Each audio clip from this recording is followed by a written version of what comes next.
Okay, check, check, 1, 2.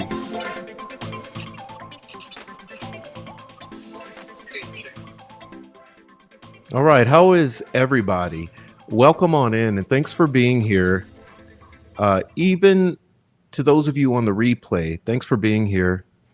I appreciate you watching and paying attention to this case and giving me the opportunity to say what I have to say and taking into consideration what I have to say. So I appreciate you all being here, truly do. What you're going to hear tonight is absolutely disturbing. So let this be your trigger warning. Tonight we will be discussing the brutal murder of 2 children in Indiana and the putting together of the entire state apparatus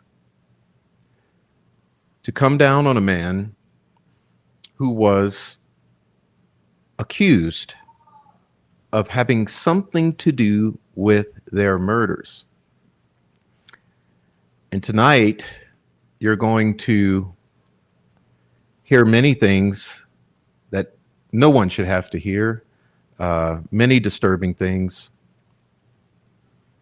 Things that should give us all pause. So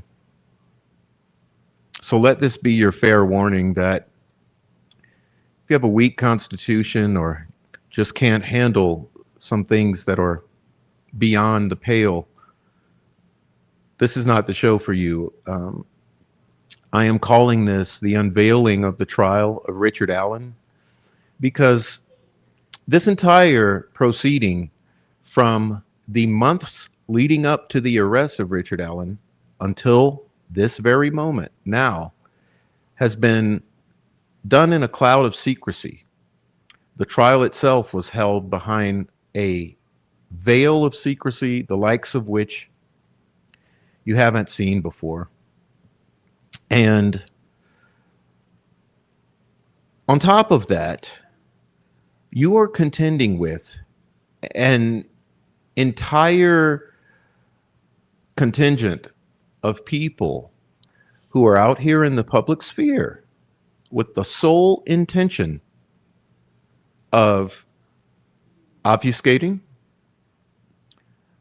derailing, and covering up the truth about this double homicide of children.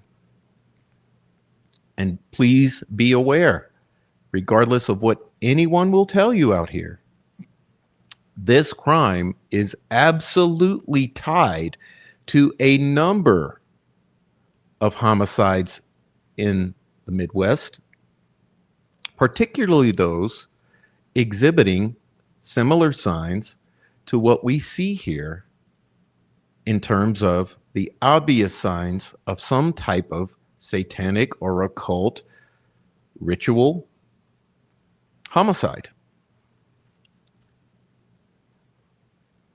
Now, oddly enough, that's the aspect, or those are the parts that they have tried to cover the most, as well as any connection to any organized criminal element involved in the trafficking of drugs, humans, and in particular, children. It's my belief that this crime, should the truth be told about it, should the truth be revealed, opens the door into a large network that has been predating on children and will continue to be predating on children. And this network has international ties. Whether or not you can understand that, whether or not you want to see it, doesn't matter. Truth is the truth. And let's be honest here. This is one of the one and only channels that has received relentless attacks for expressing this very opinion from both sides, from those proclaiming the guilt of one Richard Allen and from those proclaiming the total factual innocence of Richard Allen. And that should give you pause to have some thought. Not just that, but many of my own inner circle, some of those who had been closest to me, had such an issue, faced such a mountain of cognitive dissonance that they could not handle the truth being revealed to their very eyes. And in this wide world, as unbelievable as it is, this disease exists and festers. And it's been absolutely hard on those of us who have chosen to tell the truth. We've shown you all the evidence of that.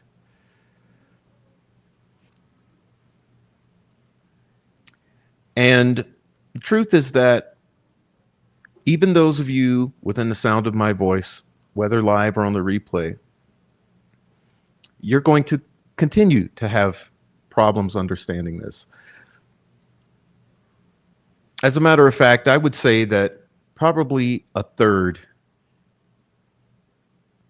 of you who will hear this and see this will not believe it. That has been the case. And it's just a damn shame because I think many people don't understand how hard it is and has been on us to put ourselves out here and attempt to dig into this truth. And the fact is that this case is infested with lawyers and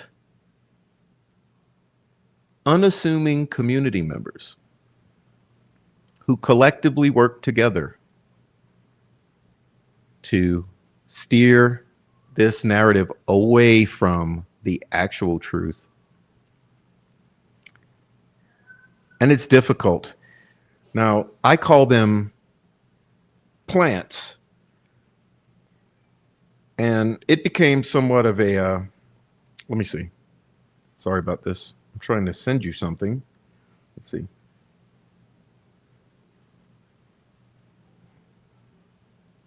So let's see. I'm trying to demonstrate it to you so that you guys can understand the gravity of what I'm saying, okay?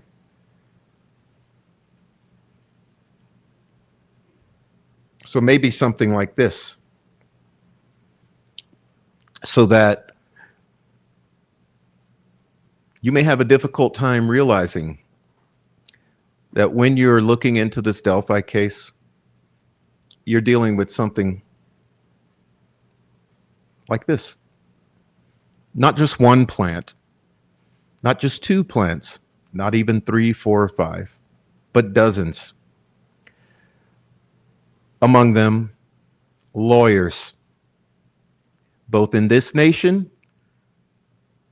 and internationally based. Now you need to think about that. In what kind of case of a double homicide of children would you have dozens of plants infiltrating the community on both sides, intent on steering the public away from the truthful narrative of what happened in Delphi?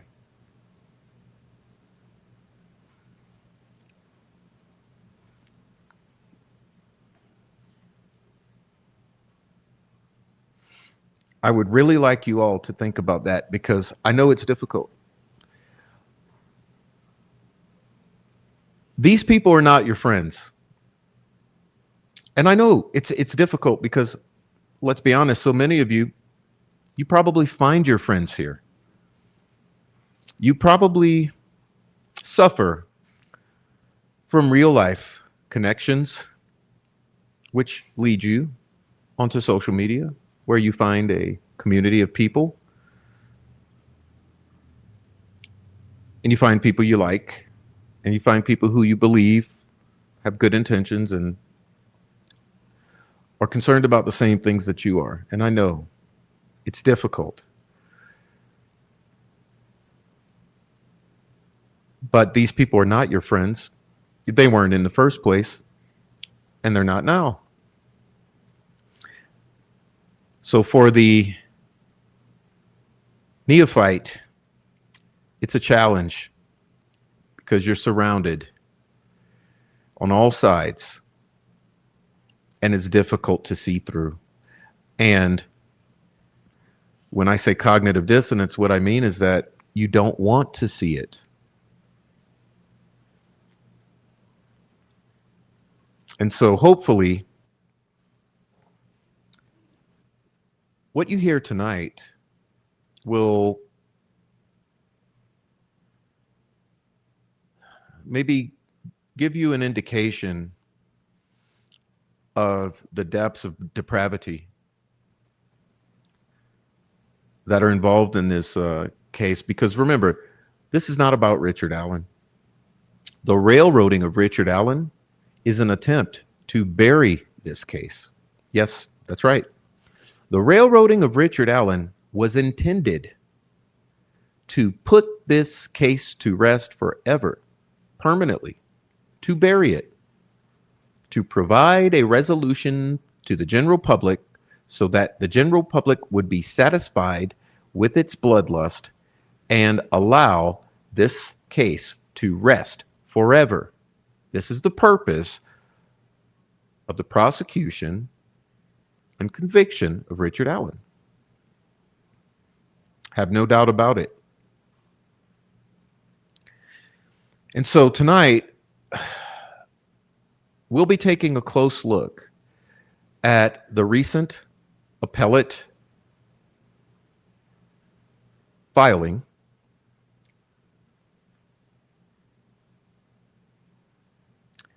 which highlights some, only some, just some of the concerning elements of what happened behind closed doors in this kangaroo court. And what's funny here, because no one likes to hear we've been right the whole time. No one likes to say we've been right the whole time. But let's put it this way. We've been saying this the whole time. So it's somewhat encouraging to hear the appellate attorneys lay out a case expressing some of the concerns we have expressed. Now, keep in mind, the appellate process is only intended to address that which was introduced into the case record. So also keep in mind that there is so much that wasn't introduced into the case record, and that is a whole novel in and of itself, because some of that was the direct result of the sabotaging of the defense by certain state actors. The defense itself may be compromised, or comprised. Sorry, I haven't spoken in a while. I can't get this out. The defense itself may be comprised of at least one state actor, and furthermore was compromised by multiple other state actors.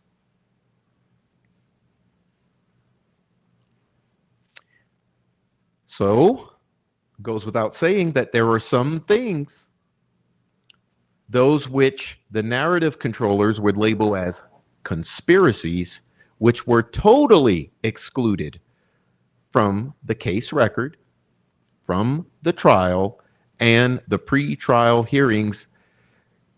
Therefore, some will not be addressed tonight. Like I said, those things which the naysayers would call conspiracies, like whether or not the girls, the victims, were even there in that location on that day,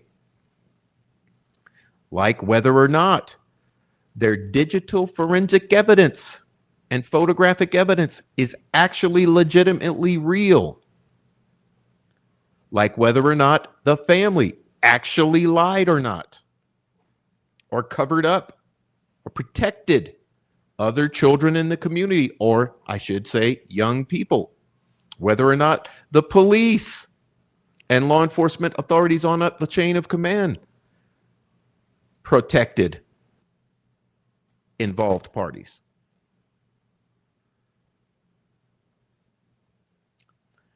This case is so much bigger than you can imagine.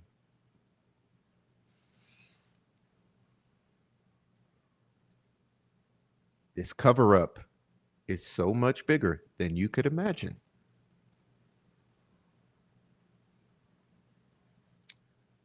As I mentioned, it leads one to ask oneself, why? If it's just the murder of two kids, why all of this? Well, I'll tell you why.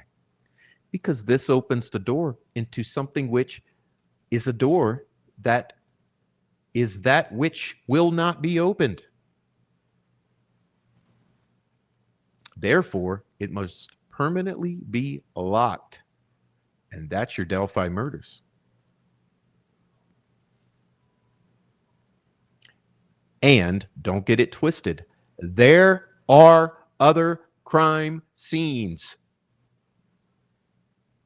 currently existent, currently unsolved, which identically mirror the Delphi murders crime scene in multiple facets.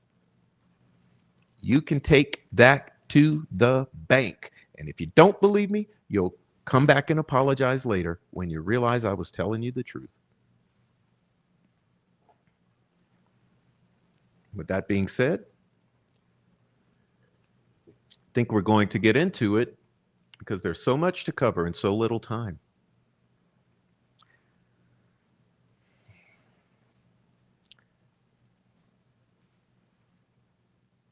Before we get started, I'd like to remind you of something.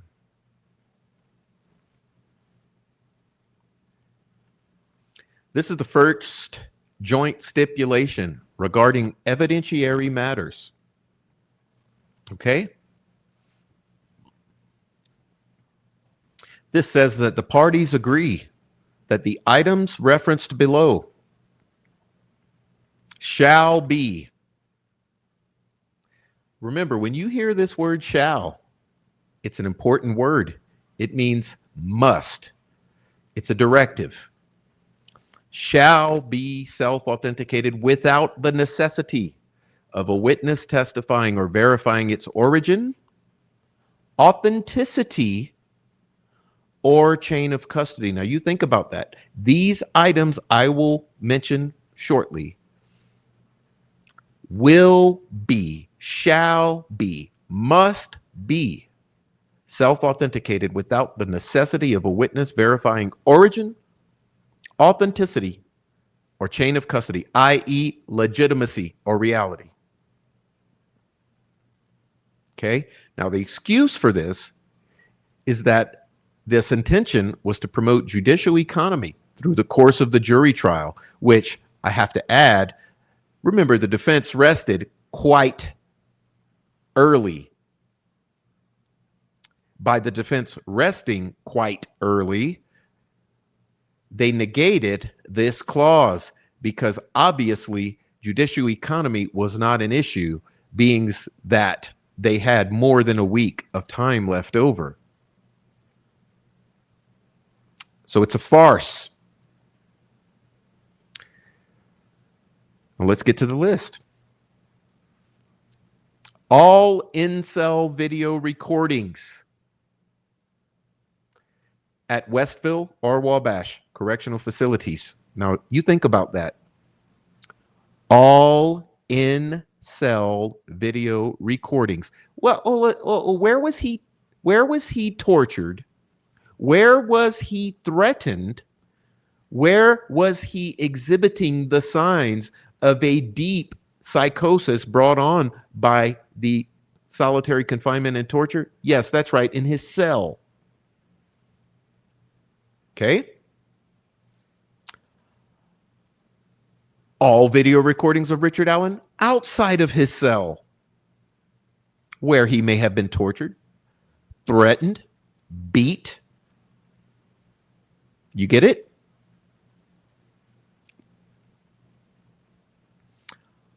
All door notes from correctional officers, inmates, etc. All medical and or mental health records provided by the DOC. All items collected at the crime scene. All items, put it in all caps for me in the chat, if you don't mind. All items collected at the crime scene.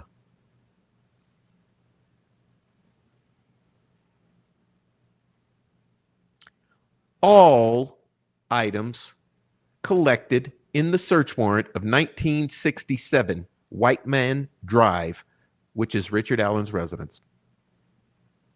All AT&T records containing pings. All cell phone records from Liberty German cell phone for the dates of February 13 and February 14. The chain of custody for the phone. The chain of custody for the firearms collected at Richard Allen's house. The extractions of the cell phone.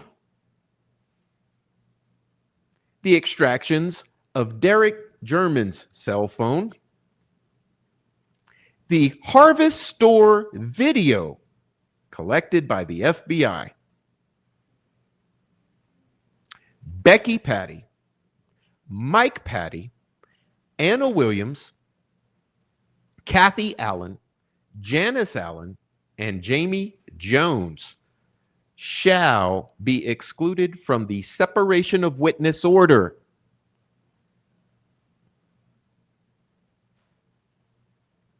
Without being excluded as a fact or rebuttal witness, were allowed to attend the jury trial so they can get their story straight. Now, think about what kind of defense attorneys would okay this.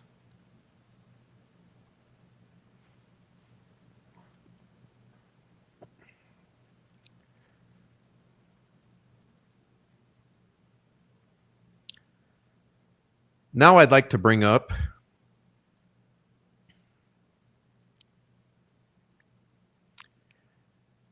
the predicate to the appellate brief, which is, I'm going to read some excerpts from for you to give us a brief summary before diving in. That appellate counsel had identified 10 possible issues for appeal, 9 of which involved federal and Indiana constitutional claims. These claims were broken into 5 different categories: the right to present a defense,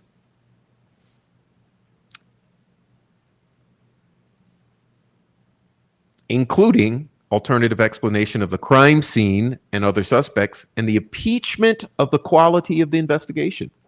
That's pertinent.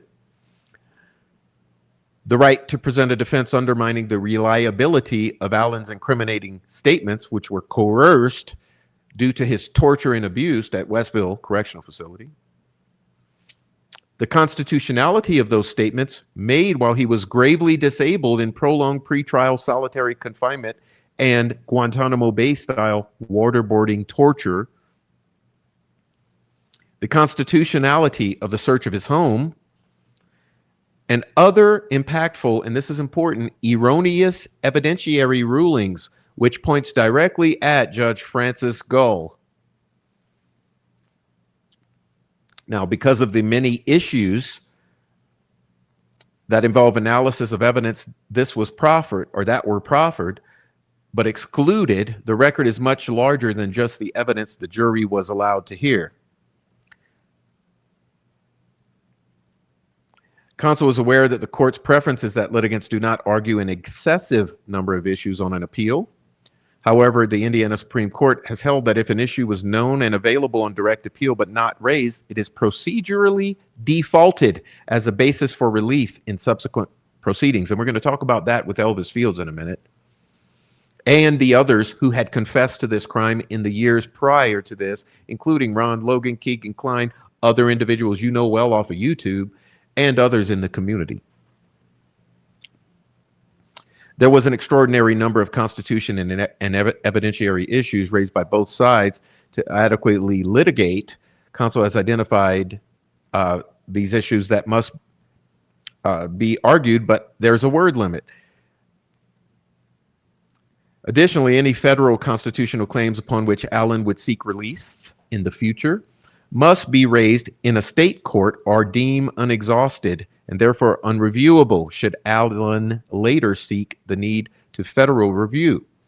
Exhaustion requires that a claimant make a full and fair presentation of his claims in state court proceedings to give the state court an opportunity to resolve federal constitutional claims before those claims are presented in federal court.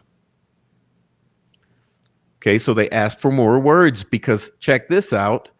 This case is at least 10 times the size of an average murder trial. Think about that. 10 times, 10x. Think about how enormous even 2x would be. This is not just twice as large as an average murder trial. This is 10 times larger than your average murder trial. Another filing, they mentioned The supplemental transcript was the size of a standard murder trial itself, including 5 volumes, 1,201 pages, and 7 depositions. In addition, there were many electronic exhibits, including 8 recorded witness interviews lasting about 10 hours. Counsel has been working diligently on this appeal with 10 to 12-hour workdays, but it is so complex that an adequate brief cannot be reasonably prepared in a short time, and the transcript itself is over 5,000 words. I mean, which includes 22 volumes, including a new supplemental transcript. The documentary exhibits are almost just as long as the 25-day trial at 4,782 words, 20 volumes, together equaling approximately 10,000 plus words. Counsel has simultaneously filed for permission to file an oversized brief explaining that they have identified at least 10 issues, 9 of which involve his constitutional rights. Failure to adequately present this would violate Allen's right to effective assistance of counsel and become an issue later. Okay, now let me pull this down a moment and make a side statement, because there are certain parties out here who like to argue that because one uses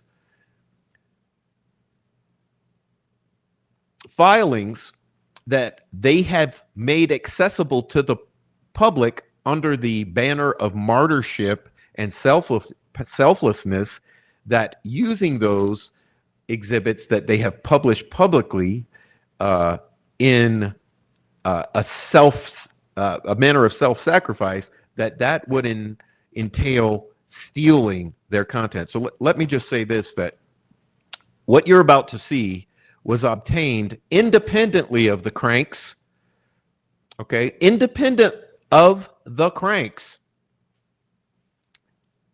I have obtained this. You see the email, you see it spelled out here, and you see the date, Thursday, December 18. Okay, the following information did not come from the cranks, will not come from the cranks, and the cranks cannot complain that although we're allegedly on the same side in what we're trying to express regarding our concerns over this case, that they have an issue with me reading their publicly accessible documents. So sorry, cranks, this did not come from you, so no whining. Okay, moving right along. We're going to get into this. This is Richard Allen's appellate brief. We're going to start here on page 10 to save time. Now, fair warning for you, I will be going through this exhaustively, but we're going to focus in particular on what I find concerning, not what anyone else finds concerning, because although many may sit here and read this through you in a monotone voice without any pertinent, penetrating commentary, I guarantee you, I will. Okay, so what you're going to hear tonight is solely my take on this issue. Nothing more, nothing less. You don't need someone to go through and read this to you ad nauseum for this. Okay, what you need is someone to highlight the most concerning aspects of this, and that's what we're going to be doing. Okay, so let's move on. Statement of issues. 1, whether the search of Allen's home was unconstitutional. Okay, so if you're taking notes, which I highly recommend, get a notebook out with about 20 pages. That's all you're going to need. Statement of issues. Whether the search was unconstitutional and the resulting evidence inadmissible because law enforcement omitted or altered key facts in the warrant application. And we've said this from day one. They certainly did. Okay, Tony Liggett, not only did he alter and twist information to make it appear as though Allen was guilty, he also completely omitted pertinent information. Now, there's a gentleman who has been run off by the terrorist who terrorize this here. The terrorists running around, terrifying and horrifying everyone who has concerns about this case. They have run off many people, as you know. And one of the gentlemen they run off once said to me, Prof, there's something called the fruit of the poisonous tree. And that's exactly what this first issue is. What they're claiming is fruit of the poisonous tree. Fruit of the poisonous tree. Unconstitutional search. Issue number 2, whether statements Allen made while gravely disabled during a lengthy period of torture, i.e., unprecedented pretrial solitary confinement, okay? Unprecedented pretrial solitary confinement, whether they were voluntary or involuntary, the product of unconstitutional detention, therefore inadmissible, produced under duress or coercion. And number 3, Judge Gull and Nick McClellan, whether the trial court, Judge Gull and Nick McClellan, the prosecutor and judge, denied Allen his right to a fair trial, and they absolutely did. They denied him the right to present a fair and complete defense, to explain the crime scene, which Dr. Perlmutter, who has typically been a internationally known, famous expert witness in the subject matter for prosecutors, whether or not Allen was allowed to use Dr. Perlmutter to explain the crime scene and alternative suspects to explain the crime scene, and furthermore, to impeach the investigation. That's law enforcement. So number 3 here, judge, prosecutor, law enforcement. Okay, we're going to skip over this. Warrant, the bridge guy video, which they stipulated to on February 13, oddly enough, check this out, around 1:30 p.m. Really? Yeah. Oh, I recall Ron Logan's warrant from Nicole Robertson at the FBI, which stated approximately 1 p.m. the victims arrived at the scene, right? And for years, the family says, well, about 1 or 1:30, the victims arrived at the scene, right?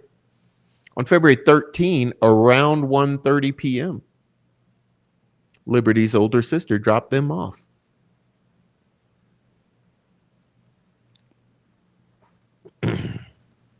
Well,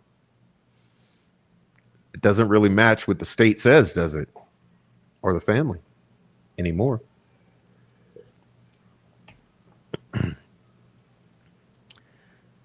Furthermore, when the girls failed to meet Liberty German's father allegedly at the specified time, Liberty German's family contacted police and an extensive search began, allegedly, although all the beefy volunteer firemen and law enforcement officers got scared because it was dark and they all had to go home. Anyhow, the best evidence, quote unquote, law enforcement had was from Liberty German's phone found at the scene under Abby Williams' body. Liberty German allegedly recorded a 43-second video showing Abby Williams walking across the bridge with someone, bridge guy, behind her. Law enforcement enhanced the video, yielding the following. Is that what we saw that the Cranks released? Because remember, you still have not seen the original video from Liberty German's phone. The judge has unfairly excluded it from public consumption. That bridge guy video is deemed a confidential exhibit by the court. Now you tell me, why should that video be deemed a confidential exhibit? And why should the excerpts from that video, which were presented at trial, also be deemed as confidential? Is it to keep it from your eyes? And are you supposed to solely rely on an anonymous website that posted a similar video that was created on March 9th, 2025, to satisfy your curiosity about what the original video from that victim's phone shows and what the three exhibits that were shown in court show? Yeah, you were meant to be placated by that video that was published on that website and never ask a question.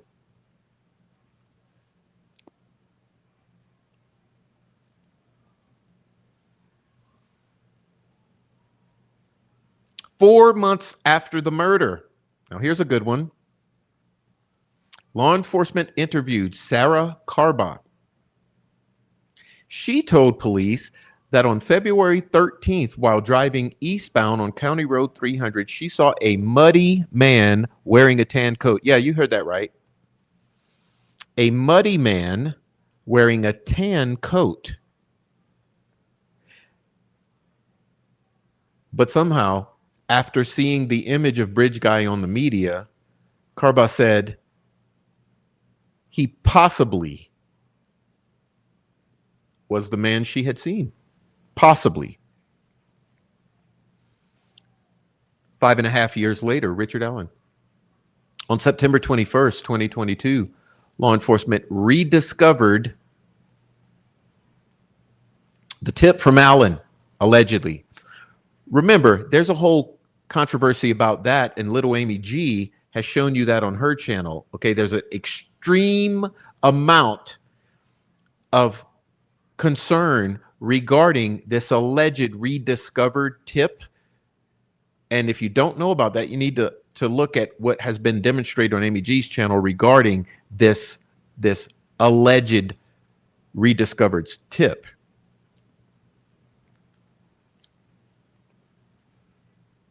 Okay, please do. In the February 2017 tip, allegedly, Allen called and said he was on the bridge between maybe 1 and 3 and saw 3 girls. Allen shared his address, phone number, and MEID number, which is a unique identifier that can be used to track a phone's location. So why wasn't it? Why wasn't it? Can someone reveal to us something about Allen's phone and this MEID number, and where was his phone located? The lead investigators immediately started investigating now 50-year-old Allen. Yeah, that's right, 50 years old. They believed, which is a key word there, that the man the 4 girls saw on the trail was Bridge Guy. Allen still lived in the same house, worked at the same CVS in Delphi. On October 13th, 2022, when police showed up at his house, Allen agreed to talk with them. After riding to the station with police, Allen patiently answered questions about his personal life and the walk he took on his day off 5.5 years earlier. Allen explained after spending the morning with his mom on February 13, he went home to get a jacket before going to the trails. He walked to the first platform of the high bridge, looked at the fish, oddly enough, and then walked back before returning to watch the stock market at home. He explained that he came forward after law enforcement asked to speak with anyone who had been on the trail. The next day, a DNR officer, oddly enough, another DNR officer. Remember, the DNR were part of that search team along with the volunteer fire department, all of whom are questionable, including the local law enforcement. This entire contingent is the most questionable group you could ever imagine, and those were your search party. Allen believed he told the officer he was on the trail between noon and 1:30 or 1:45.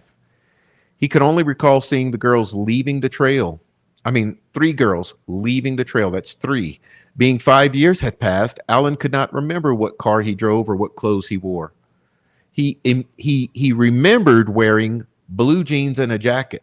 When asked what type of jacket, Allen did not remember and listed all the jackets he owned: a blue Carhartt, a black Carhartt, or off-brand with a hood, sweatshirts, hoodies, and a fleece. He kept a skull cap in his jacket. He could have been wearing tennis shoes or boots. When law enforcement asked for consent to search, Allen expressed concern that they were making him somebody's fall guy by trying to fit pieces together that did not fit close to close the case. Oddly predictive of the circumstances, don't you think? Allen expressed concern that they were making him somebody's fall guy, trying to fit pieces together that do not fit in order to close the case, which is what my exact theory is. Close the case, bury it forever. The public stops asking questions. Everyone bloodlust is satiated, and everyone goes away, and life gets back to normal in Delphi.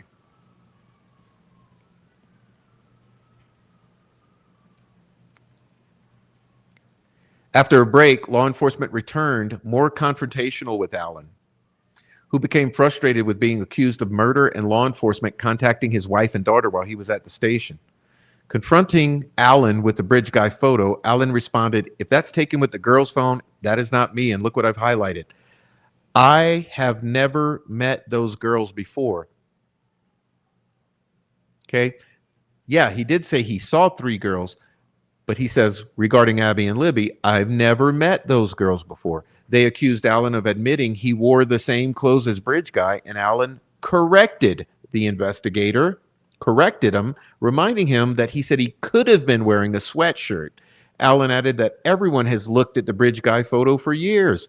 To him, it did not even look like Bridge Guy was wearing a Carhartt, which, oddly enough, is another thing I've said repeatedly. Okay? It doesn't look like a Carhartt. It's not a Carhartt. Even Allen could clearly see it's not a Carhartt. Everyone's looked at the Bridge Guy photo for years. To him, it didn't even look like a Carhartt. Finally, when law enforcement accused him of either being out there to kill the girls or introduced them to someone, Allen said, "Good luck finding anything that points to that." Despite Allen repeatedly telling law enforcement, "Arrest me or take me home," they would not stop. Arrest me or take me home. They wouldn't stop. They kept going. Allen eventually had to get up and walk out to end the interview.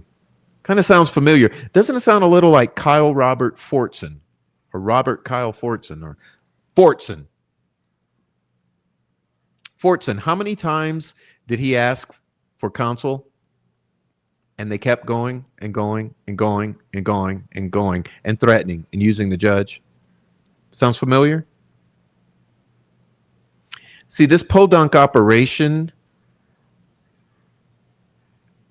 it was so bad that the cracks in the dam have formed. Okay? What you're seeing is a pattern of abuse, a pattern of incompetence, and a pattern of intimidation and railroading.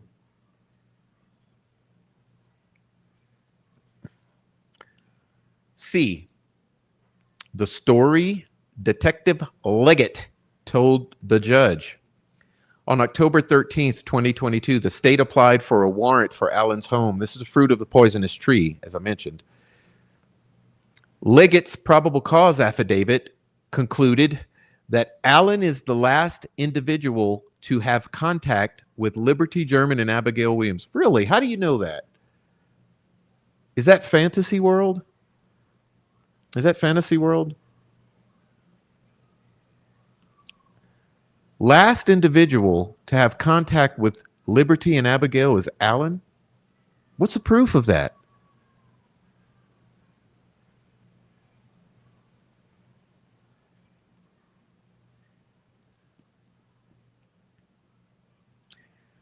He also concluded that Allen is the individual depicted on the Monon High Bridge from the video taken from Liberty's phone. How did he come to that conclusion?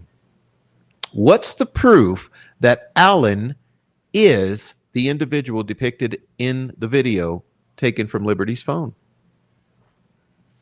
He reasoned that Allen admitted he was wearing a blue jacket and head covering like Bridge Guy and was on the trail around the time of the abduction. And witnesses saw a man they believed to be Bridge Guy wearing a blue jacket. Detective Leggett implied Blair and the girls saw the same man because they similarly described his jacket. Also, Detective Liggett concluded that Allen drove his black 2016 Ford Focus and parked at the old CPS building on 300 North. He claimed witnesses, Blair and Wilson, saw a car backed into the parking spot at the old CPS building. Wilson felt, another key term, right? Believed, thought, felt, that the driver of the car was trying to conceal the license. Wilson said the car was a purple PT Cruiser, which for some reason everyone's forgotten about, or a small SUV type vehicle. Blair and Wilson drew a diagram each and had the vehicle they saw parked in the same general area and manner. Part of the story, Detective Liggett did not tell the judge Blair's description of Bridge Guy did not match Allen. Okay, this is important. Get your notebooks out again. Detective Liggett did not tell the judge about the differences. Remember when I said he omitted key information in this probable cause affidavit, which is why, since that affidavit has been released, I changed my tune.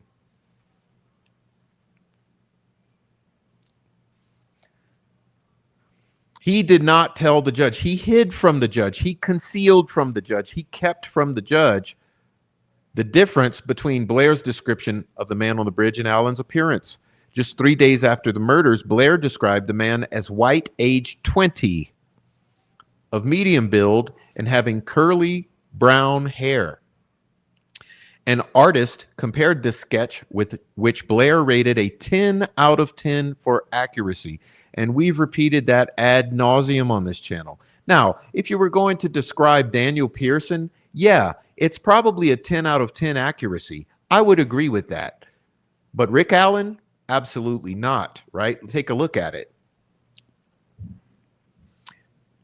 In 2019, Tony Liggett personally interviewed Blair, who again described the man as slender, youthful, boyish looking, in his 20s to early 30s, not nearly 50, having no facial hair and with poofy hair like the sketch portrayed, which she still gave in 2019, key, right?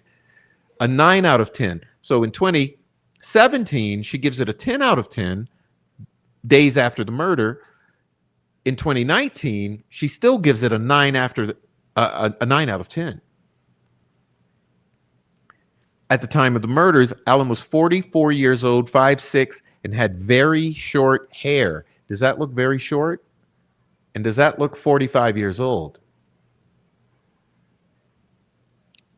Secondly, Betsy Blair's description of the oddly parked car did not match Allen's car. Now, this is key.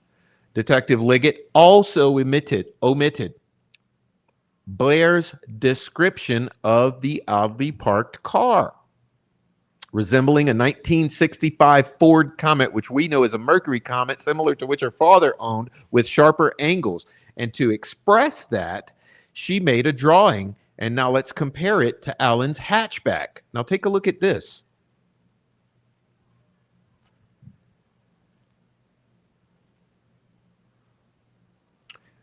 Look at the photo on the right in yellow. Does this look to you like a 1965 Mercury Comet? Yes. Look at it. 1965 Mercury Comet. As a matter of fact, I feel a little adventurous. Let's see if I can manufacture a miracle here.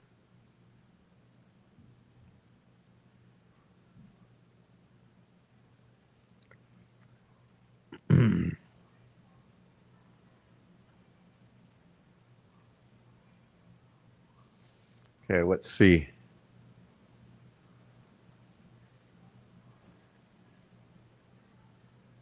Let's see.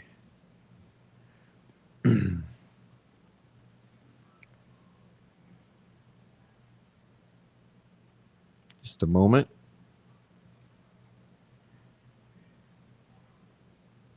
All right, you guys ready? Let's do a screen share. Look at the yellow drawing, please.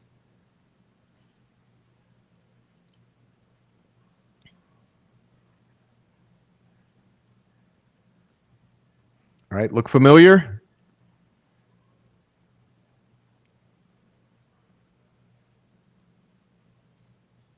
(1965) Mercury comet.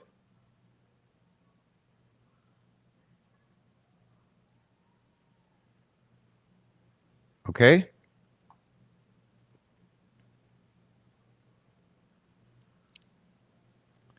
This is what Liggett omitted or hid from the judge, this discrepancy.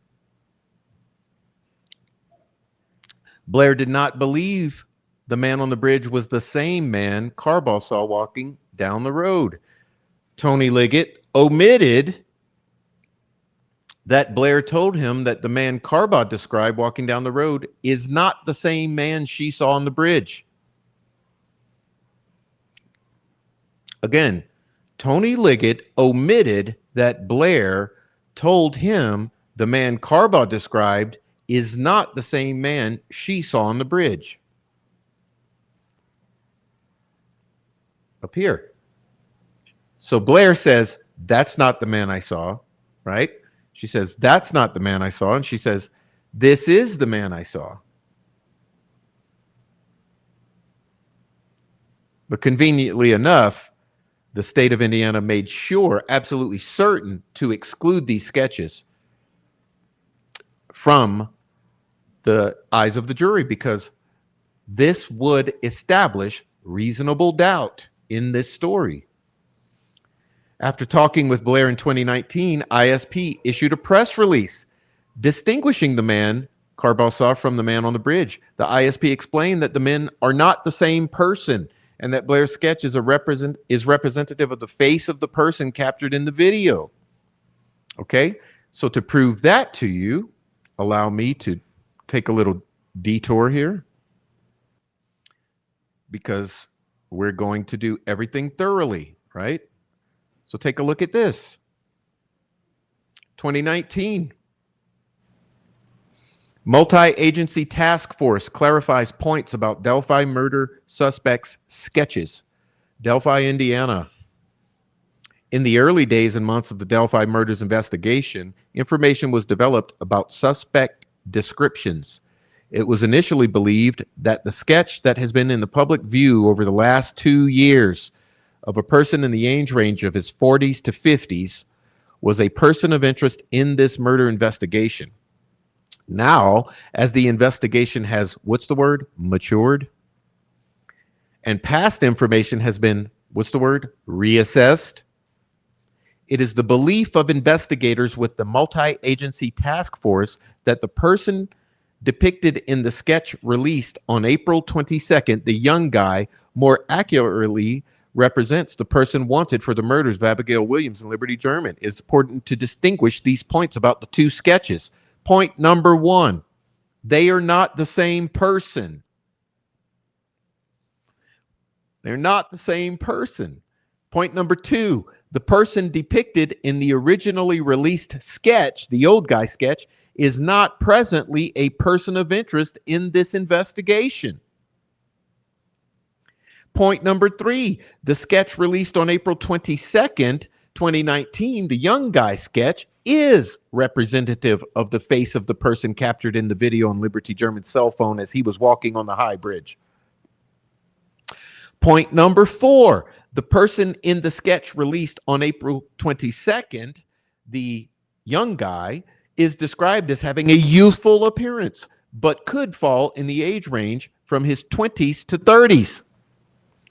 Point number five, this person's appearance could look different today if he has grown a mustache, beard, or let his hair grow longer or cut his hair shorter than depicted in the sketch.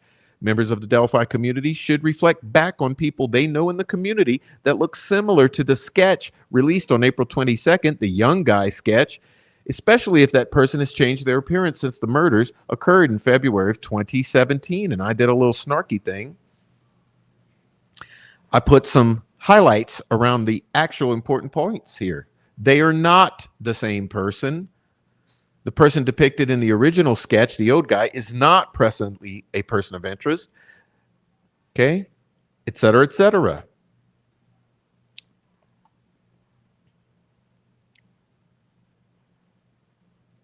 Let's get back to work.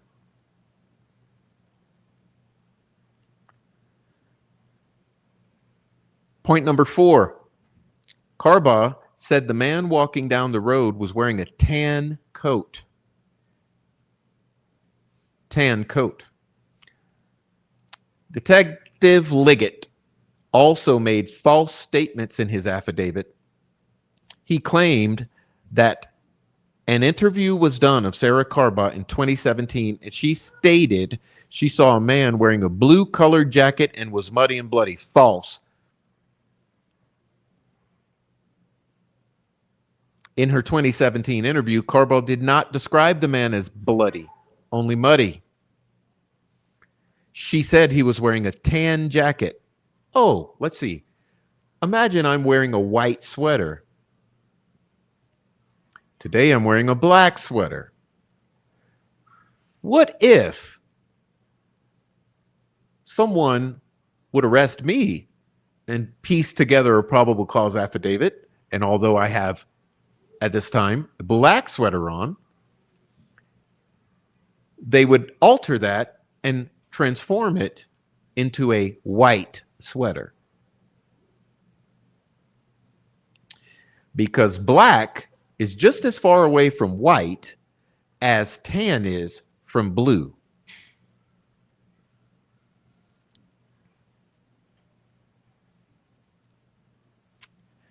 Allen never said he was wearing a blue Carhartt, and his wife said Allen had purchased his current Carhartt a couple years earlier. Detective Liggett falsely stated, this is lie number 2, that Allen said he was wearing a black or blue Carhartt with a hood and head covering. Allen told investigators he did not know what he was wearing, and it could have been anything from a Carhartt to a sweatshirt, and he kept a skull cap in his jacket. Although Allen's wife said he had a blue Carhartt in 2022, Liggett left out or omitted the fact that she said Allen purchased that coat a couple years ago.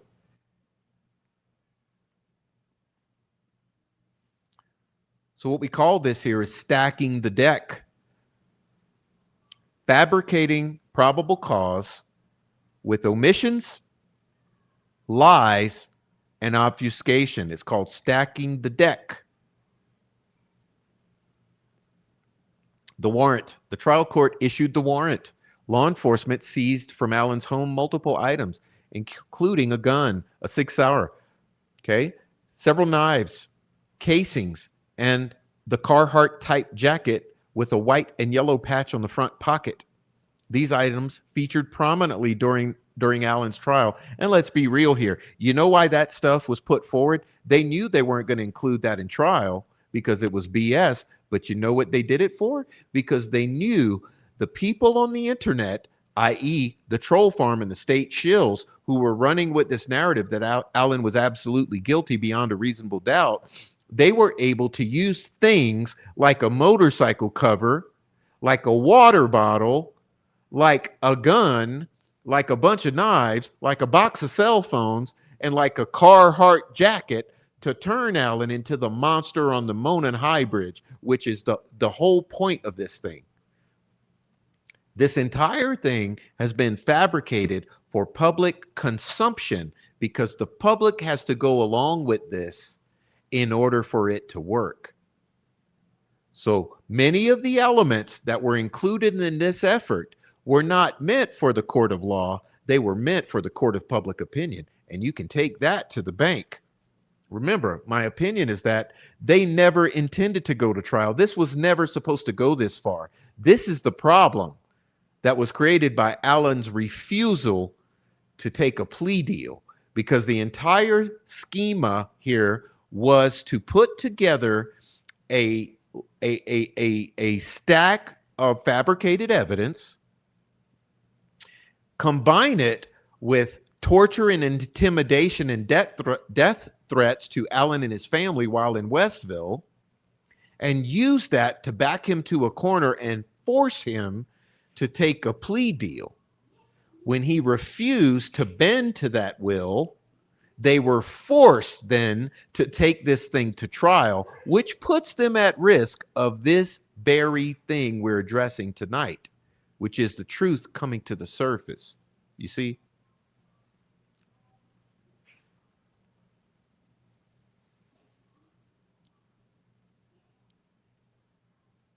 Allen denies the bullet is his, that he was bridge guy or had anything to do with the murders. At the scene, officers found an unspent, unfired 40 caliber Smith and Wesson cartridge near Liberty's right ankle.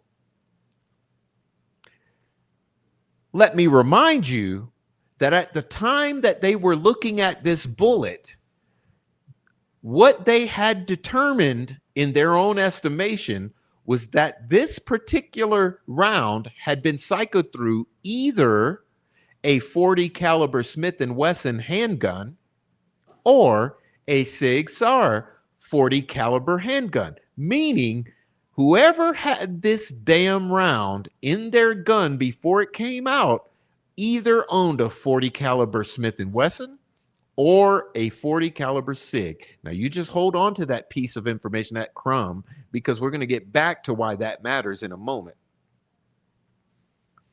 When ISP, now before we go any further, that should put the brakes on it for you, okay? ISP. Remember who's running this cover up, okay? When ISP analyst Melissa Oberg cycled the 6 cartridges through Allen's gun, pertinent information here. She did not find any marks that matched the marks on the cycled round. That's right. When she cycled 6 cartridges through Allen's gun, she found 0 marks that matched the marks on that cycled round found at the crime scene.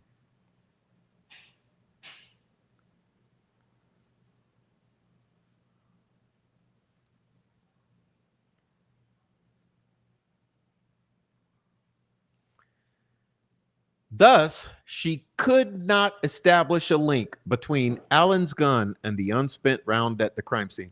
Are you guys aware of that? I know there are many newcomers, okay? She could not establish a link between Allen's gun and the unspent round. Oberg then decided, in her geniusness, to fire the cartridges from Allen's gun.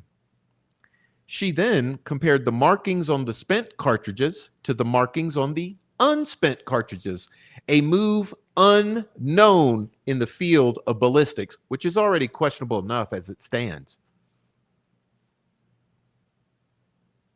She then concluded that Allen's gun was the source of some of the markings on the unspent cartridge at the murder scene. After learning of Oberg's conclusion, law enforcement interrogated Allen again for about an hour and a half. Holman accused him of killing Abby and Liberty, or at least being involved.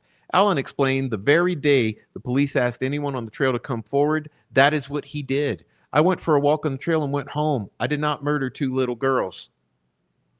Detective Holman repeatedly confronted Allen with Oberg's conclusion that the marks on the case and at the scene matched his gun. It's the science, okay? Each time Allen denied that the bullet at the scene was from his gun. Holman claimed the methodology was scientific and like fingerprints. You can't make this shit up. There is no way on earth that you can make up what this state apparatus did to Richard Allen. Makes you wonder what they were so afraid of that they had to go to these lengths to do this. And it's my opinion that this is going to be their undoing.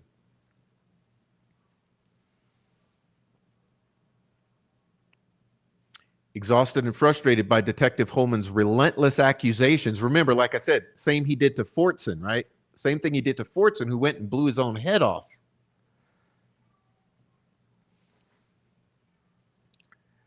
Exhausted and frustrated by Holman's relentless accusations and bullying that he murdered Abigail and Liberty, Allen consistently said he could not tell him what happened to the girls because he does not know.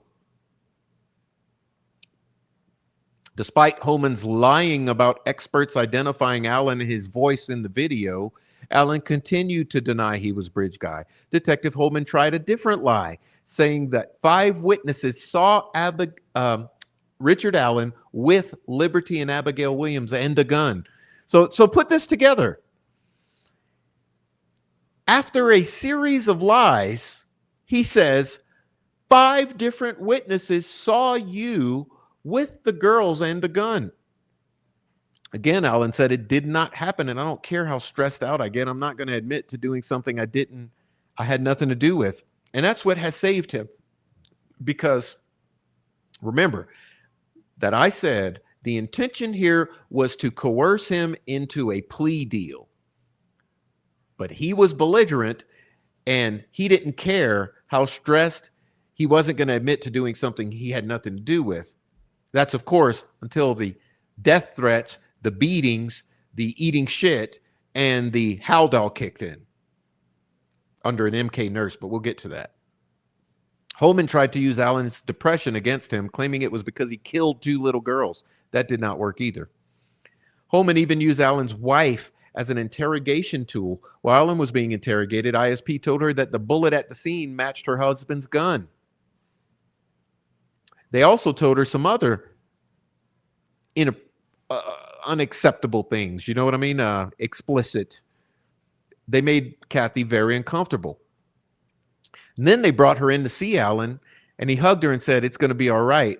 While left alone together, she asked how his bullet got at the scene, and he repeated what he told Holman. "I'm not going to say something I did not do, and I can't explain something I don't understand." What kind of guilty person would use that phrase, "don't understand"? Think about that. What kind of guilty person would actually think to say, "I'm not going to explain something I don't understand"?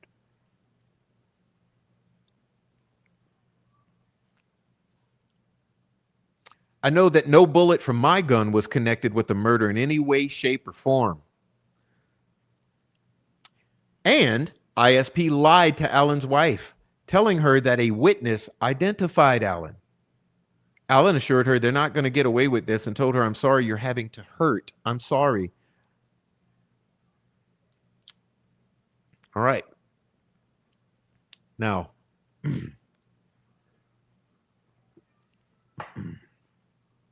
let me think how I want to go about this.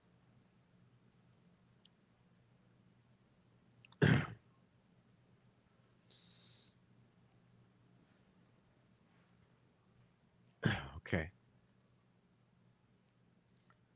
I have to put this together.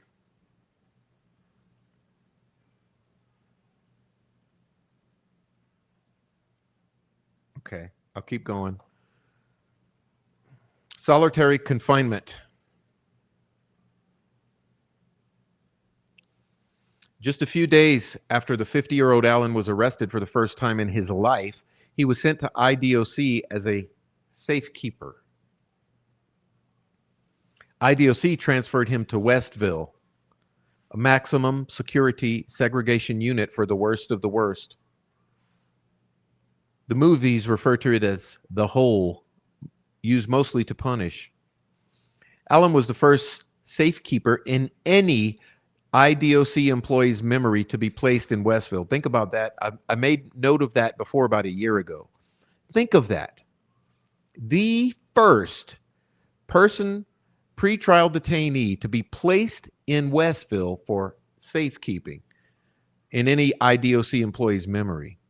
Pretrial safekeepers with mental health issues are usually placed in a mental health unit where Richard Allen should have been placed. The IDOC knew Allen had a major depressive disorder and was hospitalized in 2019 for suicidal ideations. He received a D mental health code, the second most severe, a D, second most severe mental health code, entitling him to 1 out-of-cell visit with the psychologist weekly.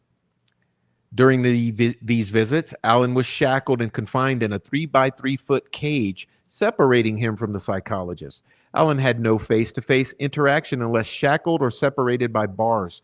Outside his cell, he was restrained with leg irons, handcuffs, and a belly chain on a lead with the shock vest. And you know what's funny about that?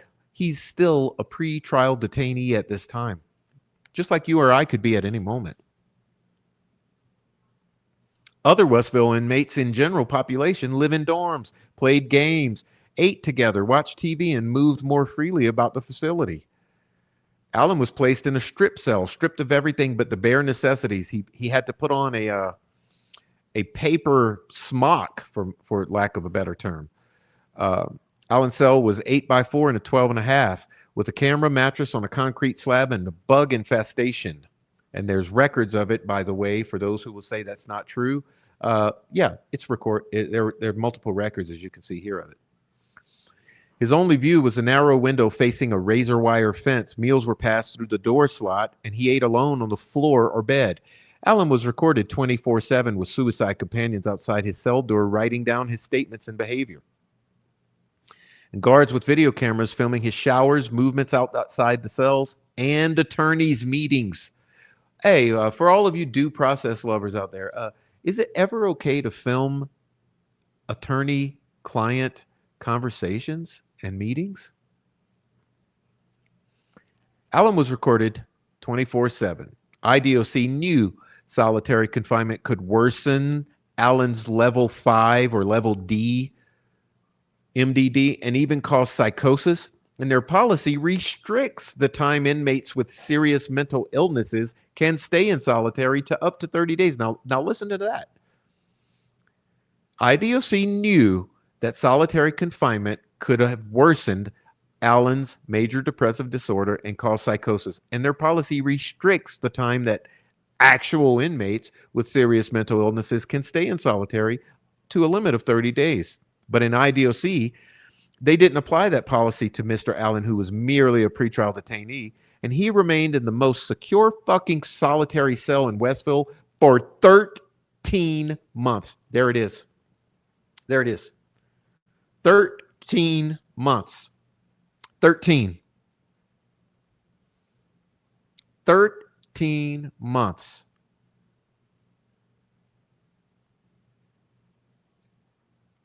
Alan's decompensation. On arrival at Westville in November 2022, Alan appeared like a deer in headlights, but was coherent, quiet, and weighed 180 pounds. By April 2023, which is less than a year later, he weighed 135 pounds, was psychotic, and gravely disabled. Early in custody, Alan maintained innocence and believed solitary was meant to tear him down. He's highly predictive with all of his concerns. He told the MK Ultra prison psychologist, Dr. Monica Walla, that he felt like a broken man after 2 weeks. Alan described a quiet, normal life previously. Alan was extremely and still is extremely devoted to his wife. On November 14th, 2022, he emotionally told her, "If this becomes too much for you to call the detectives and I will tell them whatever they want to know." By January 26, 2023, Alan was expressing paranoia.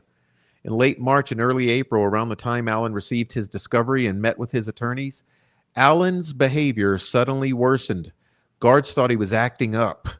He refused meals, became nonsensical, spoke of old bear claw hypnotizing him, and acted like he was from medieval times. Okay, now I want you guys to understand this is the headlong dive into schizophrenia. Okay, listen. He ripped legal mail, washed his face in the toilet, and drank toilet water. He stuck a spork into his genitals and covered himself in feces, spit, and vomit. Video from early April showed Alan frightened, extremely thin, bleeding, shaking, contorting, and interacting with non-existent stimuli or entities. He was pacing back and forth, eating his Bible, and hitting his head on the cell door violently. On a video from April 12th, he was naked while he flapped his hands and punched the air, counted imaginary objects, pulled feces from his anus and smeared it into food and marched in place.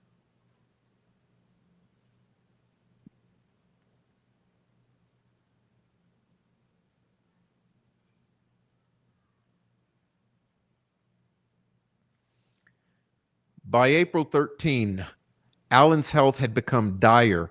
The IDOC psychiatrist, Dr. Martin, another MK Ultra, saw him naked, covered in feces, with brown fluid from his mouth from eating the feces. Dr. Martin found him very psychotic, hallucinating, and incompetent to consent to treatment. On April 14th, the IDOC ordered involuntary medication and found him gravely disabled. April 14th, gravely disabled, involuntarily medicated, and a working diagnosis of MDD with psychosis. He had lost an abnormal amount of weight and was not sleeping. Haldol produced minimal improvement. He continued to speak in loose associations about things like nuclear war, schizophrenia, poisoning, schizophrenia, dying, schizophrenia, losing reality, schizophrenia, cryogenic eyeballs, schizophrenia, not remembering confessions he had already given. He also continued to play with his feces. After letting Allen sit in his feces for 2 hours on April 23rd, he was removed from his cell and given a shower. Allen's symptoms continued throughout into May. On May 3rd, MK Ultra nurse Dr. Monica Walla diagnosed Allen with a brief psychotic disorder, noting he had disorganized speech and behavior, but no delusions or hallucinations. Well, who is he talking to then? Well, hold on. If he's not having delusions or hallucinations, wait. Why is he sticking a spork in his genitals, covering himself in feces, pulling feces from his anus, frightened, bleeding, shaking, pacing back and forth, eating his Bible, banging his head on the door, flapping his hands, punching the air, counting imaginary objects, smearing feces in his food, speaking of bear claw, hypnotizing him, acting like he's from medieval times, and speaking with imaginary entities.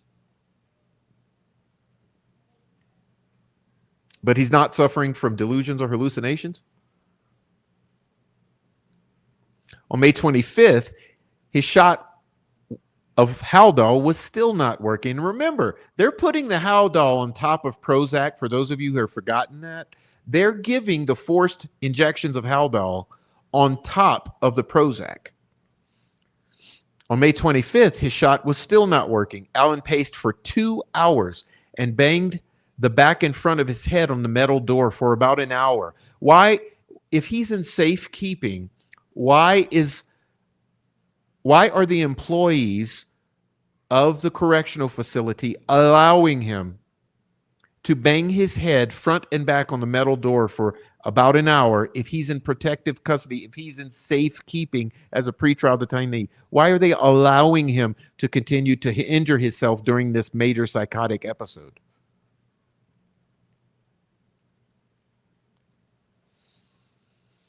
Despite his self-injury and visible goose egg on his head, no one checked on him. The next day, Allen had 2 black eyes from banging his head, and on June 5th, 2023, IDOC administered another 30-day involuntary emergent Haldol injection. And then another injection on June 16th. On June 20th, 2023, Allen was catatonic. He was catatonic, extremely skinny. Remember, he had lost more than 40 pounds. Guards carried him to the infirmary, strapped him in a chair. After his visit, he remained vacant while staff wiped drool from his mouth. The same day, Dr. Martin claimed Allen was, listen to this, MK Ultra, coherent, oriented, not psychotic, and had been free of psychosis for 7 weeks, returning to baseline in May. This is the entire state apparatus descending upon you to coerce you into confessing to crimes you did not commit. Which leads us right into this.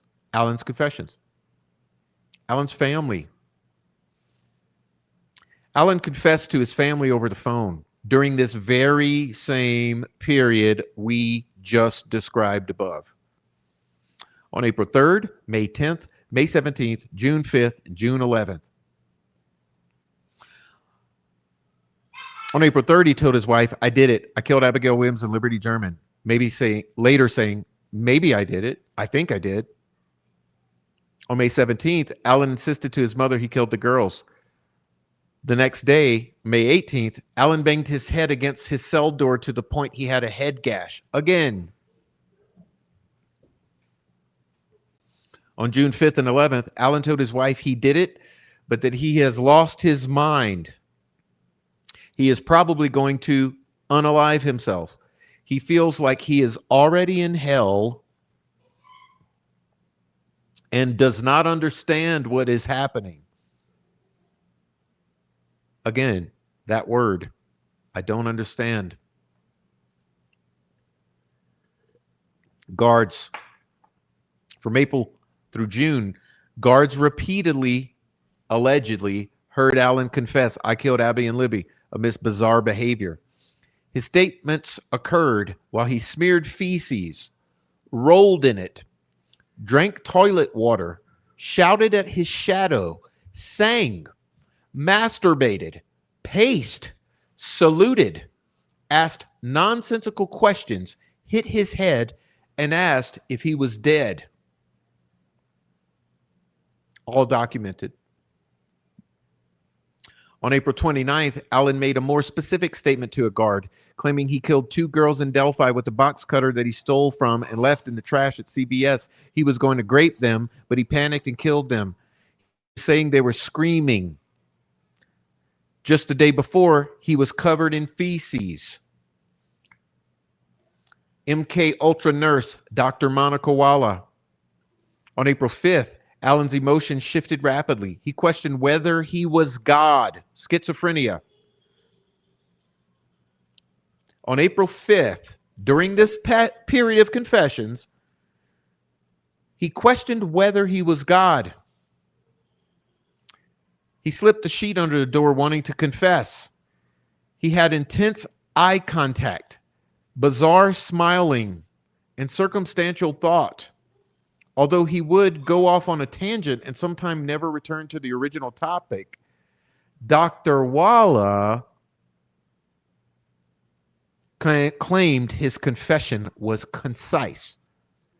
Although he would go off on a tangent, sometime never returning to the original topic, Dr. Walla claimed his confession was concise.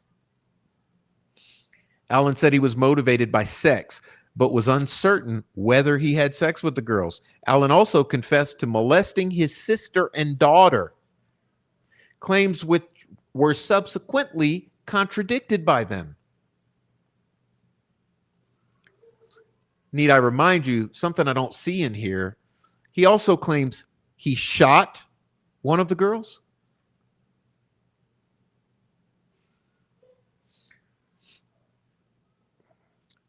Two days later, Alan asked Dr. Walla if he had confessed. On May 2nd, Alan was very tangential, repeating himself and jumping between topics. He said, I killed Abigail Williams and Liberty German. I will kill everyone. I will wipe out the whole world after I die. He mentioned World War III, schizophrenia, and was confusing nightmares and reality. He thought he must have schizophrenia. He was randomly saying methamphetamine. What? Methamphetamine? Hold on. I gotta get a sound effect for this.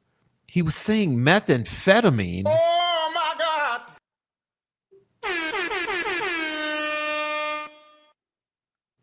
He was saying methamphetamine. Bruh.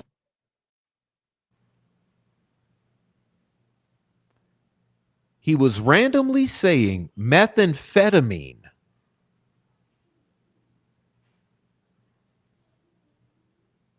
And telling people, including MK Ultra nurse Dr. Monica Walla, that he loved them. The day before, Walla was unable to have a meaningful conversation with him.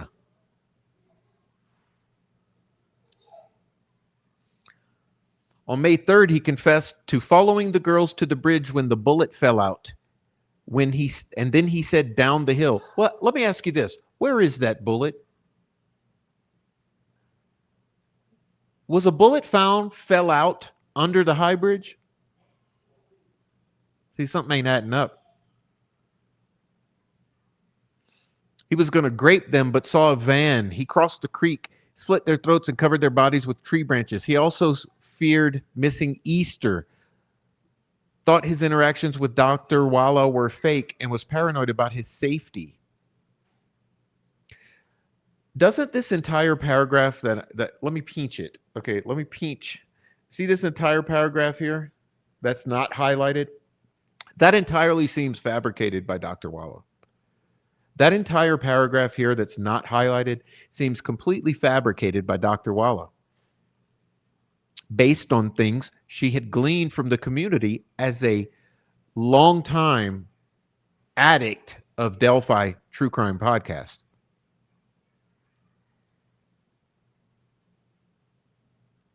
Of course, after entering a summary into Alan's record, wouldn't you know it? Aw, shucks, Dr. Walla destroyed her notes.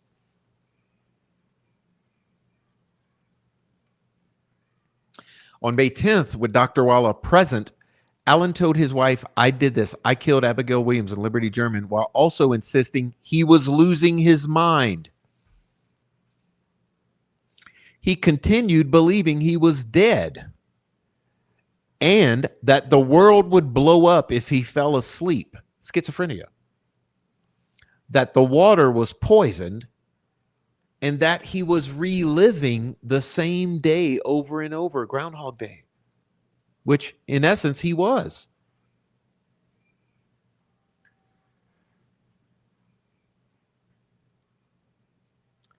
Dr. Walla listened to podcasts about Alan 3 hours a day. Y'all, how many days she probably works? 5 a week? 4 or 5 a week? What's 3 times 4 or 5? 12 to 15 hours a week of Delphi podcast? As a matter of fact, I think I'm going to do something on the fly. Let me see if I can pull this rabbit out of a hat.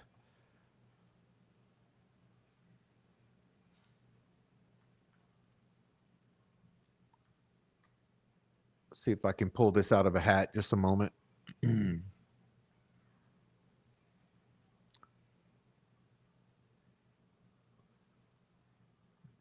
You guys know what I'm going for. Just give me a moment. This would explain it better than anything I can do. Okay.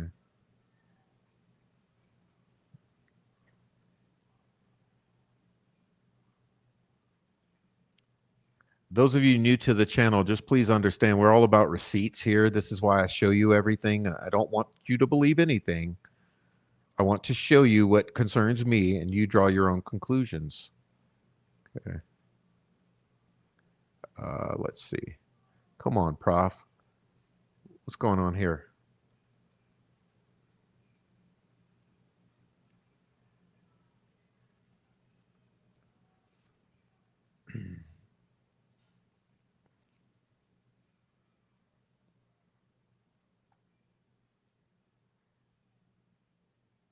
I'll show you 2. Okay, let's start with this one. Just wondering who everyone watches on YouTube. I'm not here to argue. We all like different people. Personally, I prefer channels that don't just follow the narrative and do their own research. Do I agree with everything they say? No, but I respect their opinions. The channels I don't watch are the ones that yell and call people names because they don't agree with them or question them. They have egos that can't allow them to be wrong. So, who do you watch? Monica Walla. And this is verified. This is the Monica Walla. Gray Hughes. Delphi After Dark for the drama. True Crime Investigates. criminality, defense diaries, sleuth intuition. His calm tone is unnerving.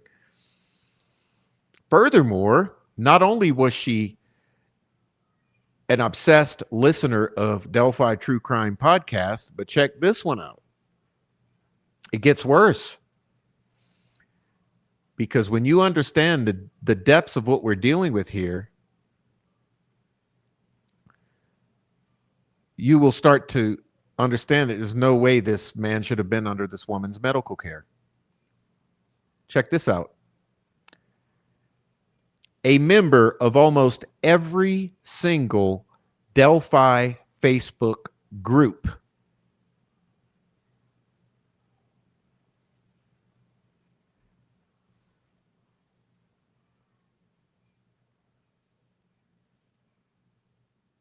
okay? So Dr. Walla's listening to podcast about Alan 3 hours a day while commuting to and from work, and is simultaneously a member of almost every Delphi Facebook group. And how much you want to bet she was on Reddit too? Before Alan was arrested, in fact, she researched the suspect on IDOC's database, and after she treated Alan, she posted on social media about his case.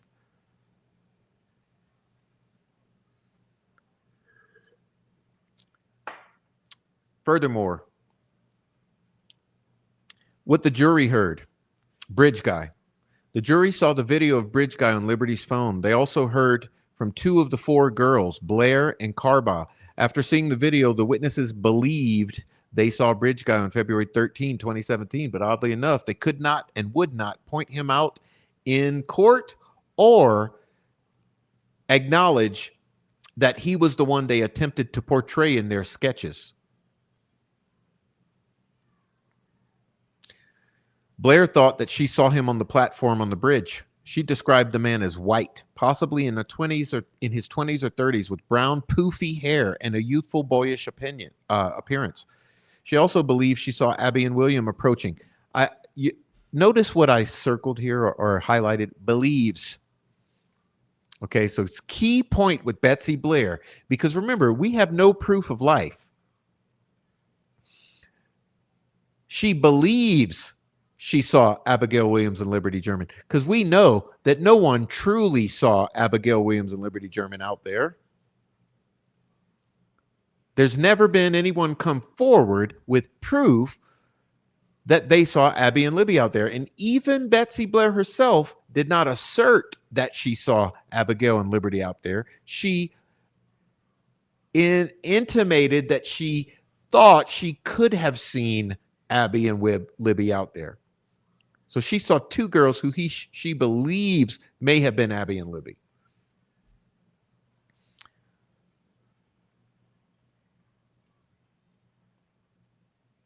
Skipping ahead a bit, the prosecutor argued that the jury should believe Alan's confessions despite his psychosis, relying on the opinions of MK Ultra nurse Dr. Monica Walla, the Odinist guards at Westville, and Trooper Brian Harshman, who reviewed Alan's video and calls, and in his non-expert opinion, was allowed as a representative of law enforcement to give an expert opinion that it's definitely Alan's voice on the Bridge Guy video. But relying upon the opinions of this MK nurse, the Odinist guards, and the non-voice analysis expert, state expert on voice analysis, the prosecutor claimed that Alan's confessions were logical and organized and the product of free will and his newly found religion. Almost every guard testified that Alan's bizarre behavior was orchestrated and not the product of mental illness. Okay, so this is the state apparatus I was describing. Get it? The prosecutor argued that the jury should hear those confessions despite psychosis, and says that he's logical and organized and the product of free will and religion, and he's not in the midst of mental illness. The guards are saying, well, he's acting, he's orchestrated, and he's not really the product of mental illness. And one guard claiming that Allen was truthful in his confessions because of the look in his eye. Other guards saying that inmates commonly smear or eat feces as a tool for attention. None are mental health professionals and even know Allen's mental health code. Okay, but this is the state apparatus coming together to push this in this direction. Every level, at every level. Each time Allen confessed to Dr. Wallace, she said he was not delusional. Oh, just happens to be. Because he's coming at this moment and giving these words, I guess at this moment, he's not delusional, hallucinating, or psychotic. Although Allen expressed confusion and memory gaps and signs of schizophrenic ideation, all this other stuff we just read in the past 20 minutes, she suspected he was feigning and acting bizarrely, just like the Odinist guard. See, that his behavior was orchestrated and not mental illness. She suspected he's feigning and acting bizarre. On cross, she admitted she may have been wrong and Allen might have been genuine. And with hindsight, she was on the fence. Now, let's move on. There's more there. You know, if you want to look at this, you're free to go look at this yourself. I'm trying to move through this expeditiously, only focusing on the absolute most concerning points so that your time is well spent in this. Now we're going to show you some of the crime scene. Now, this is an illustration, okay, unfortunately, because this judge has decided, with the prosecutor acting on behalf of the family, to keep the crime scene away from public view. But I implore you, if you truly are concerned with this crime and you want to know what actually happened and how those girls were actually left, you want to see something that echoes this shack behind me, this shack. If you want to see something like the shack, go look up, seek out those crime scene photos, and you will find them. Because this does not do it justice. But we're going to move into some opinions of the crime scene. First of all, I'd like you to notice the sticks arranged over the puddle of blood, which they claim were placed there to hide the blood. I'd like to draw your attention to the sticks over the body of Abigail Williams, who is posed. Notice the sticks do not cover her body at all, although that's the excuse they use for that. And notice the sticks in the tree branch placed on Libby German to both hold her arm in that upright position or posture as part of her staging.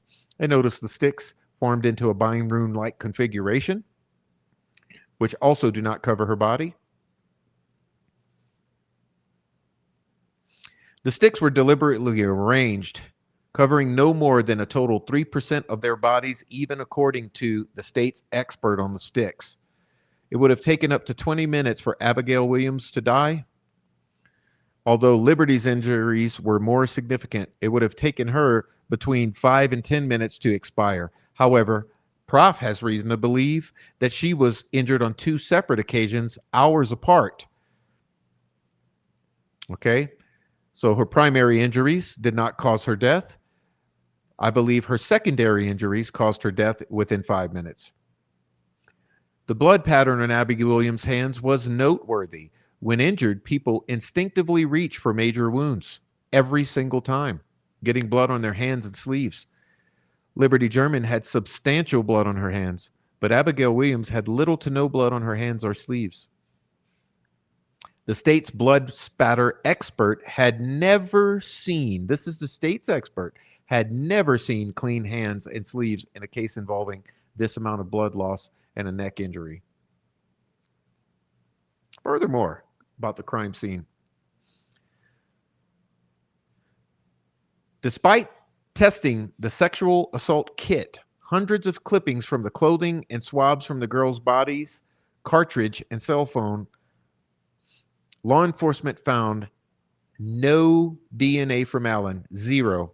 Now listen, despite sexual assault kit, hundreds of clippings from the clothing, swabs from the girls' bodies all over their bodies, swabs from the cartridge, and from the victim's cell phone, law enforcement found zero DNA from Allen, but they did find DNA. However, that's a mystery.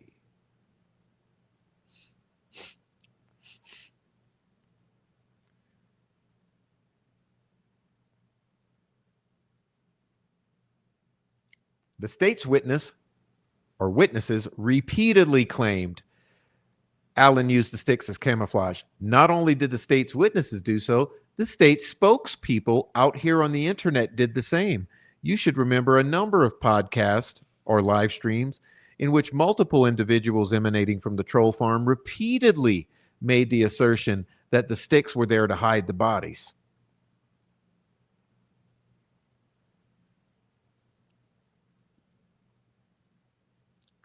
For reasons the state could not explain, they claim Allen dressed Abby in Libby's clothes and turned and repositioned her at the scene, causing the blood to flow from her neck and her chin.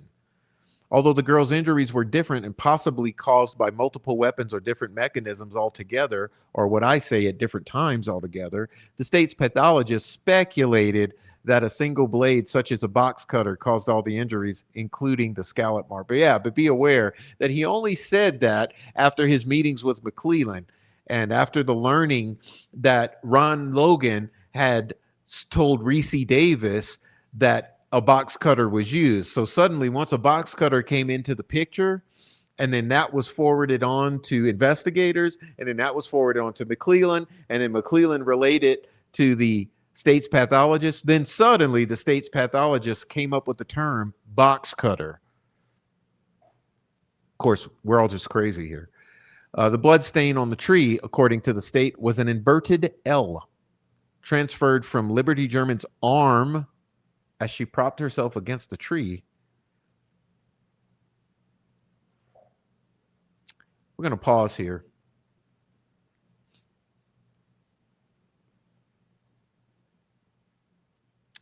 Let's see.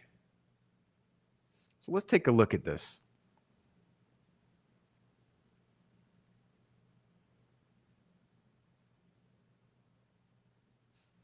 Now, I'd like you to notice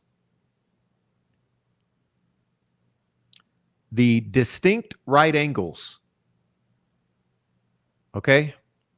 Notice the distinct right angles in this marking that is in the blood of Liberty German. Notice the distinct right angles. They're unmistakable.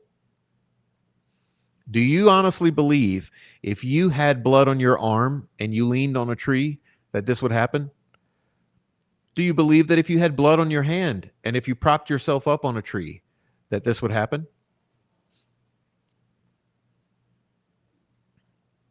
Furthermore, I'd like to share something with you. Let's see.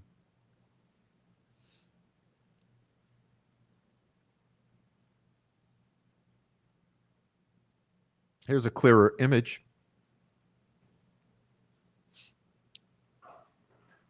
Do you see the distinct right angle? Okay. Now I need to give you a fair warning. Some of you out there, there are some out there who you might consider friends. You need to be very careful of what you listen to and what you believe. Case in point.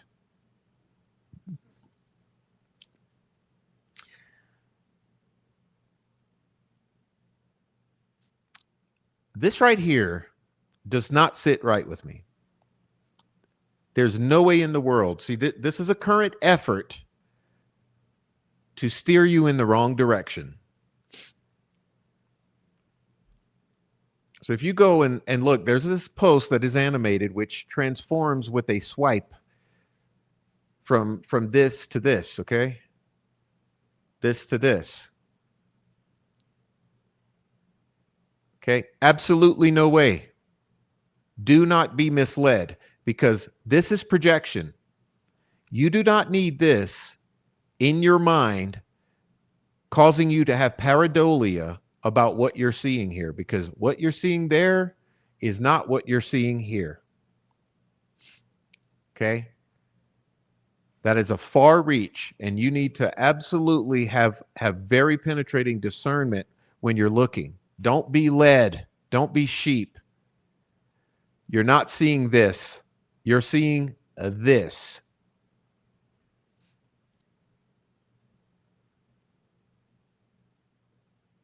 Okay? Be careful who you listen to.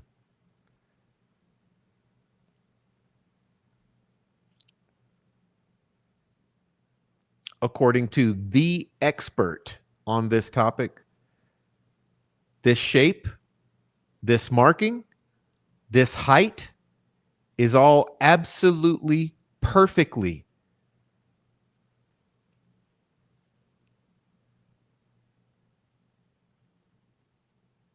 conceivable as what is to be expected in a ritualistic crime scene. Okay?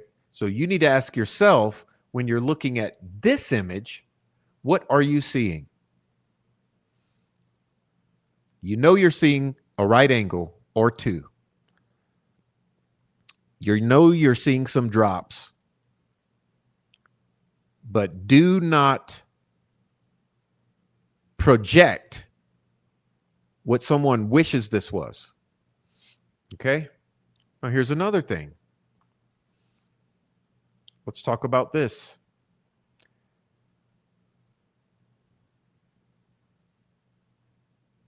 This is your crime scene. It's an rendition of the crime scene. This is a somewhat accurate rendition of the crime scene. Here you can see that Liberty German is posed as the magician. She's holding a wand, which is the tree. Okay. And you can see that Abigail Williams is posed as an inverse hangman with the markings of wild woman in the shape of an antlers over her head. Same term that Elvis Fields referred to her as. And if you want to look a little deeper, here's a rendition of the actual sticks on their bodies. These are the actual sticks that were placed on their bodies. You know, the sticks that were not collected at the crime scene because they're not important.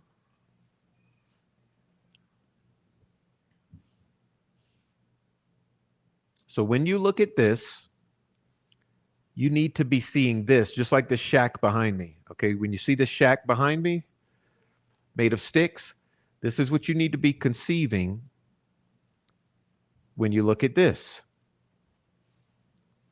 which is oddly familiar and similar to this.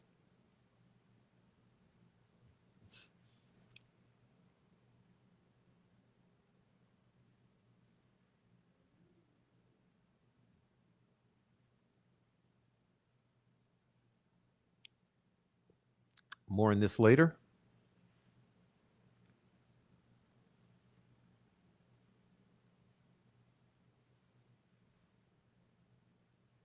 The blood stain on the tree is an inverted L, according to the state, transferred from Liberty's arm or hand as she propped herself up against the tree in her dying moments. And the female hair, Kelsey German's, and multiple incomplete profiles were scene contamination, according to the state, or background DNA from the girl sharing clothing through incidental contact with people they knew. In other words, there was a whole bunch of DNA at the crime scene and fibers and hairs, which we're not going to look at. But realize this, there's zero, as I mentioned before, zero, zero, zero. There's no blood in Alan's car. There's no blood on Alan's clothing. There's no blood of the girls in Alan's car. There's no blood of Alan in the car. There's no blood in of Allen at the scene. Okay. There's no fibers of Allen at the scene. There's no DNA of Allen at the scene. There's absolutely nothing of Allen at the scene, but there's a whole bunch of quote unquote crime scene contamination at the scene. According to the state, it could not find Allen's DNA because blood from Abby and Libby was overwhelming the scene and competing with DNA he left behind. You know?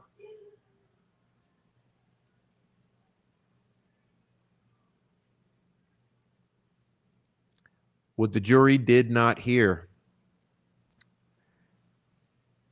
And remember, this is only a portion of what the jury did not hear.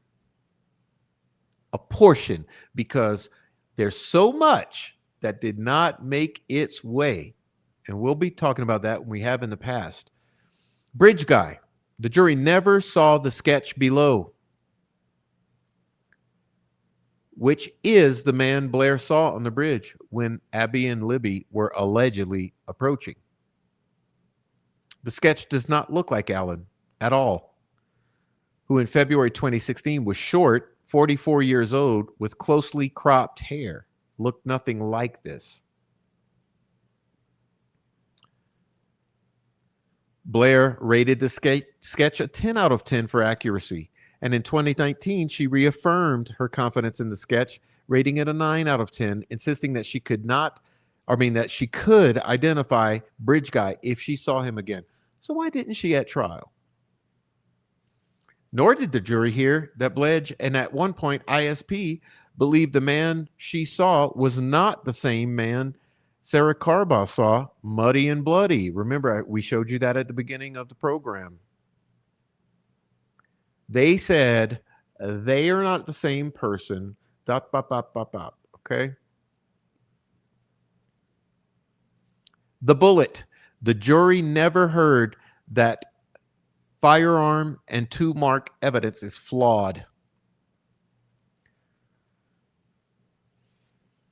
The jury never heard Allen's alternative exculpatory explanation of the scene. The jury never heard that from the beginning, many investigators believed and investigated the girls' murders as part of a Norse pagan ritual, and that the usual and unusual and complex scene had textbook features. Listen, you don't understand that Dr. Perlmutter's conclusion is that this was textbook. It is textbook.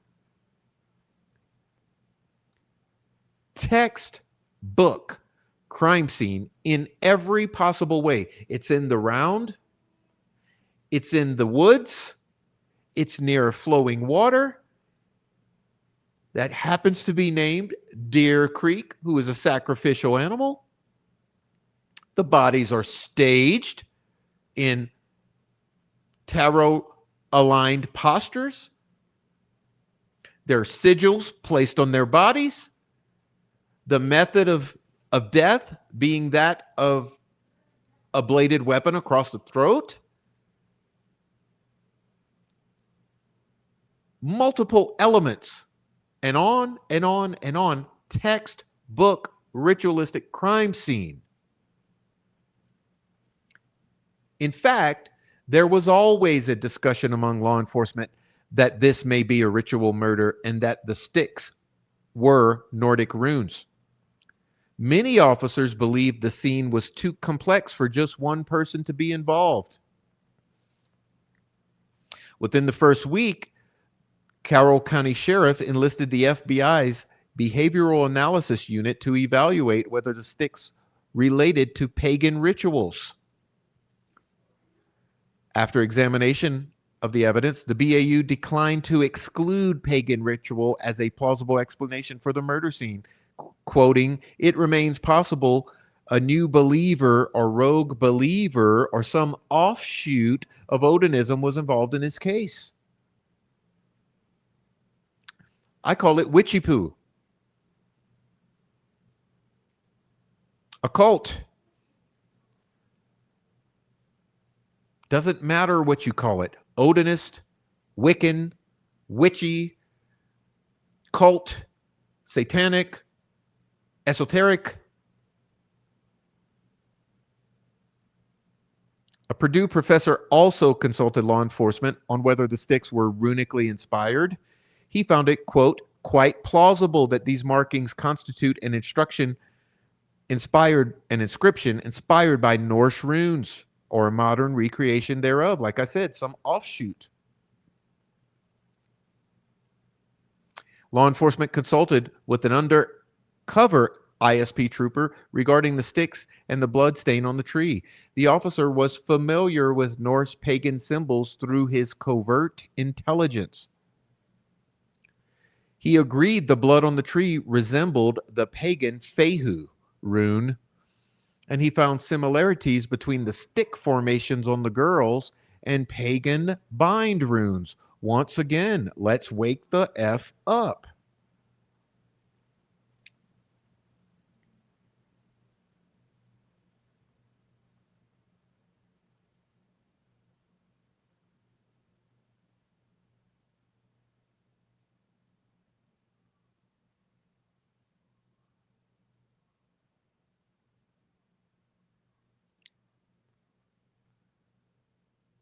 Once Allen was charged with the murders, the defense team consulted the nationally recognized expert, Dr. Dawn Perlmutter, who found 7 features of a Norse pagan ritual. They include location. She explained that Norse pagan followers follow a Norse pantheon of gods like Thor and Odin. They have a nature-based ideology where events and rituals are conducted outdoors, in wooded areas, near water bodies. This murder occurred outdoors in a clearing, actually in the round, and near a creek. The date. Norse pagan rituals often occur on Norse holidays or events. The Nordic holiday, Valisblot, which honors Odin's son Vali, begins at sundown on February 13th, the very moment these girls were killed, and continues until February 14th, sun up, I want to say, or maybe sundown. Valisblot, the date, 12/13. Location, the date. The means. Ritual killings often involve the use of a knife or bladed weapon or ceremonial knife. Here, the girls were killed with a knife that made an unusual scalloped mark, which I believe is a ceremonial knife. I think that weapon has still not been discovered, that it's a ceremonial knife that's being worshipped and preserved by these maniacs. I guarantee you that knife is in someone's possession and being used as a ritual item to this day. Sticks. Ritualistic crimes usually involve symbolism at the scene, and with Norse pagans, the symbolism would include arranging natural objects in a specific way, like sticks and runes, and blooding the runes. These practices are integral to magical thinking involved in Norse pagan rituals, and this entire crime scene reeks of magical thinking. Again, just to put it in your face, because it cannot be emphasized enough.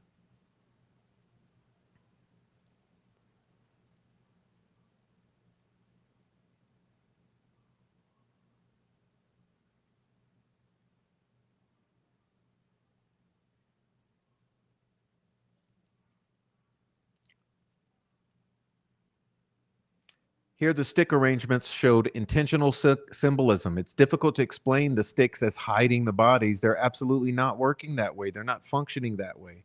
The stick arrangements on Abbey mirrored the Norse rune Gabo, and intentionally placed stick formations on Liberty look like a Nordic bind rune. Manner of death.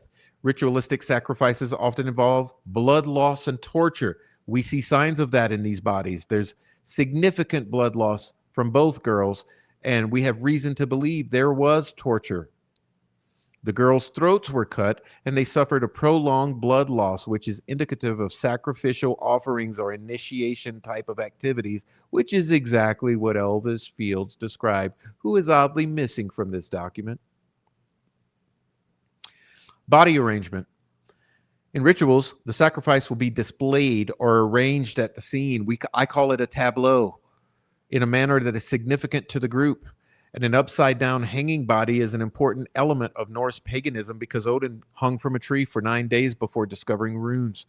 Like Abby Williams' positioning, the classic image of Odin depicts him with one leg bent behind the other, which I say is an inversion of the hanged man. Unusual blood pattern. Finally, a ritualistic sacrifice would involve an atypical or symbolic blood pattern. And here the blood pattern on the F tree appeared to look like a Norse pagan rune. The manner, okay, that covers the crime scene. We're moving on. The manner and thoroughness and quality investigation. Point number 6. The jury never heard how law enforcement bungled the investigation into the ritual killing or suspects connected to Norse paganism or some cult. ISP disregarded Brad Holder, the father of Abby Williams' boyfriend and Holder's friend, Patrick Westfall, as promising alternative suspects because they lost evidence. They lost evidence. Law enforcement lost evidence. They mishandled interviews. They deleted interviews, and they conducted a poor investigation. Investigation into the ritualistic killing. After examining the scene, several officers believed the scene was too complex for just one person to be involved. Not a lone wolf. When the BAU evaluated the scene, they found it noteworthy that Abby was clothed. Allowing Abby to dress ahead of time suggests that the suspect or suspects felt differently towards her, including a possibly heightened level of guilt or regret, at least compared to Liberty German, who was a sacrificial lamb. Law enforcement explored a group of pagans connected to Abby Williams. As a matter of fact, in the weeks leading to the murders, Abby Williams had been talking with a boy, Logan Holder, and meeting up with him a few times. In the weeks leading up to the murders, Abby had been meeting with and talking with Logan Holder. She kept this relationship secret from her family.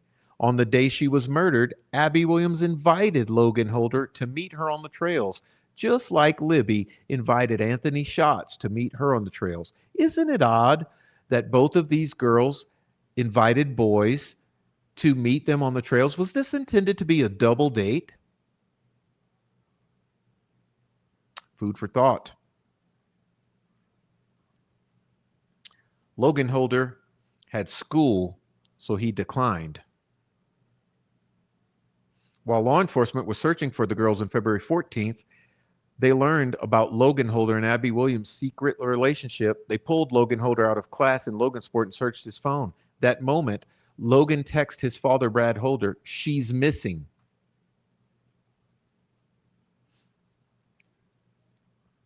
She's missing.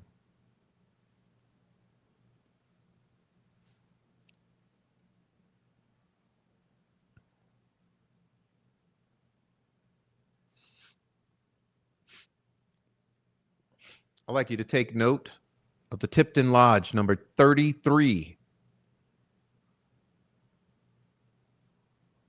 March 18th of 2017. Congratulations to Levi Holder, receiving the sublime degree of Master Mason. Senior Steward, Brad Holder. Tipton Lodge, number 33. Free and accepted Masons, Logansport with Brad Holder and 3 others. Congratulations to brother Nick McClellan, November 23rd, 2018, a member of Mount Zion Lodge 211 Camden, for receiving his Master Mason degree this evening in Tipton Lodge number 33.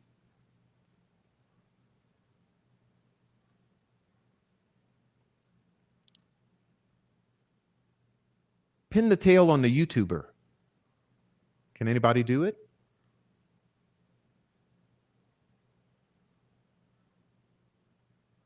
Where's the YouTuber in this pic?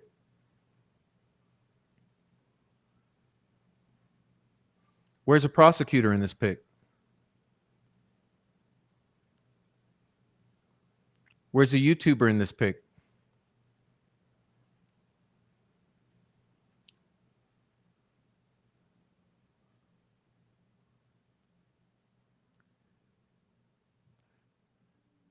You guys understand the bonds of Masonic Brotherhood?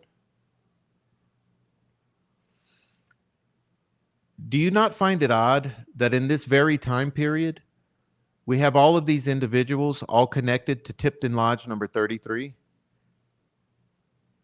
including the prosecutor on this case, who happens to be related to the family of one of the victims, which is total side point.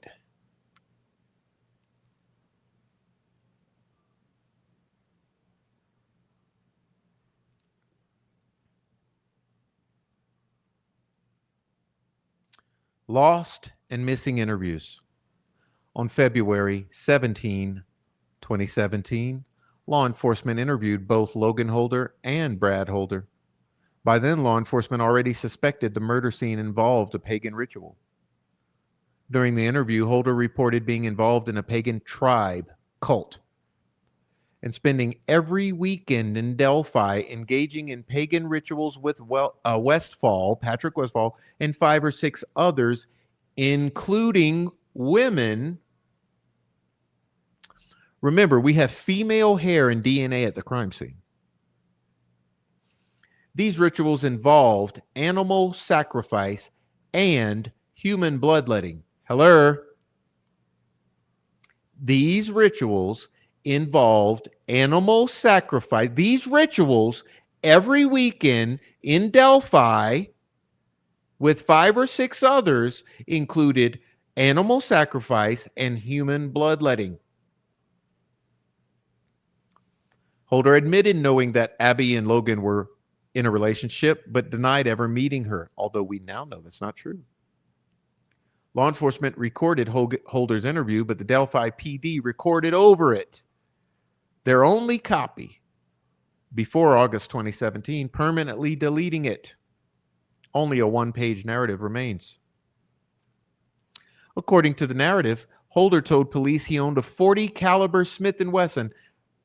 Think back to what I told you about Indiana State Police in the early days. What did I say they were looking for in regard to a .40 caliber handgun? I said to you that law enforcement was looking for 2 types of .40 caliber handgun that may had made the marks on that round.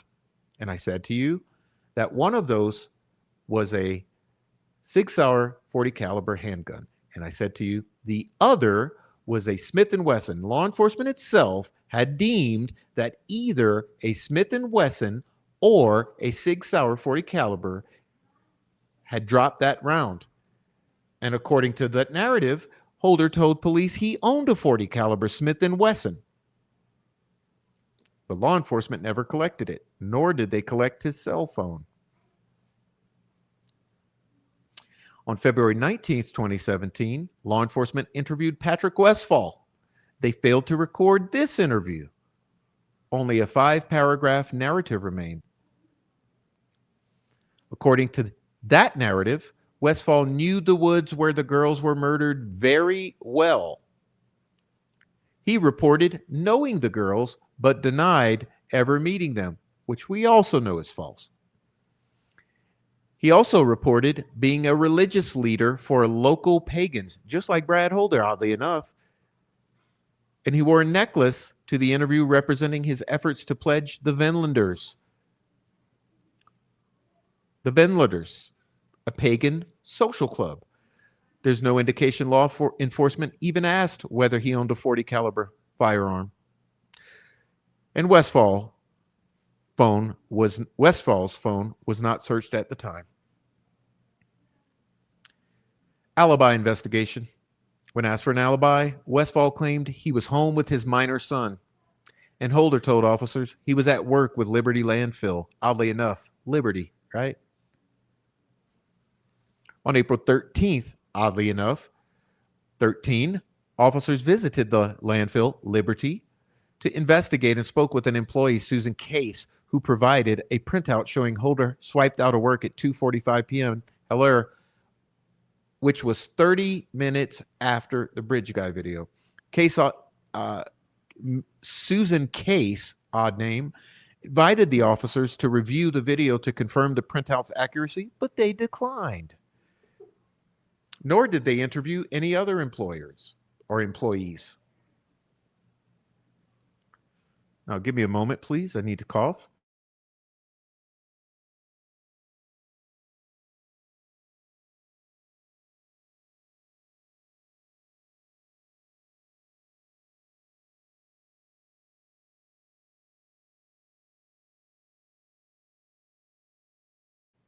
Okay, thank you. Summary of argument. Again, like I have skipped around quite a bit in this, but I am focusing on the absolute most pertinent pieces of this and leaving all the extra out. Unconstitutional search. Like I said, this is the bedrock of this particular appeal, in my opinion. And keep in mind, this is what I have reminded you is referred to as the fruit of the poisonous tree. The trial court committed reversible error by admitting evidence seized under an unconstitutional warrant and by denying Allen a Franks hearing. Detective Liggett obtained the warrant for Allen's home only by omitting and altering witness descriptions to connect Allen to quote unquote bridge guy, and by misrepresenting that Allen admitted he wore a blue Carhartt like bridge guy. These misrepresentations and omissions misled the judge into believing multiple witnesses saw Allen and his car, when in fact they described someone else and a different car. Once the affidavit is corrected, there is no probable cause. So let's back that up. The trial court committed reversible error by admitting evidence seized under an unconstitutional search warrant and by denying a Franks hearing. Detective Liggett obtained that warrant for Allen's home only by omitting and altering witness descriptions connecting Allen to bridge guy and by misrepresenting that Allen admitted he wore a blue Carhartt like bridge guy. These misrepresentations and omissions misled the judge into believing multiple witnesses saw Allen in his car, when in fact they described someone else completely different and a vehicle completely different. Once that affidavit is corrected, meaning once you pull out all of the lies and misrepresentations and you include the omissions, there is no probable cause for the search warrant in the first place. That's the bedrock foundation of this. Okay, next layer.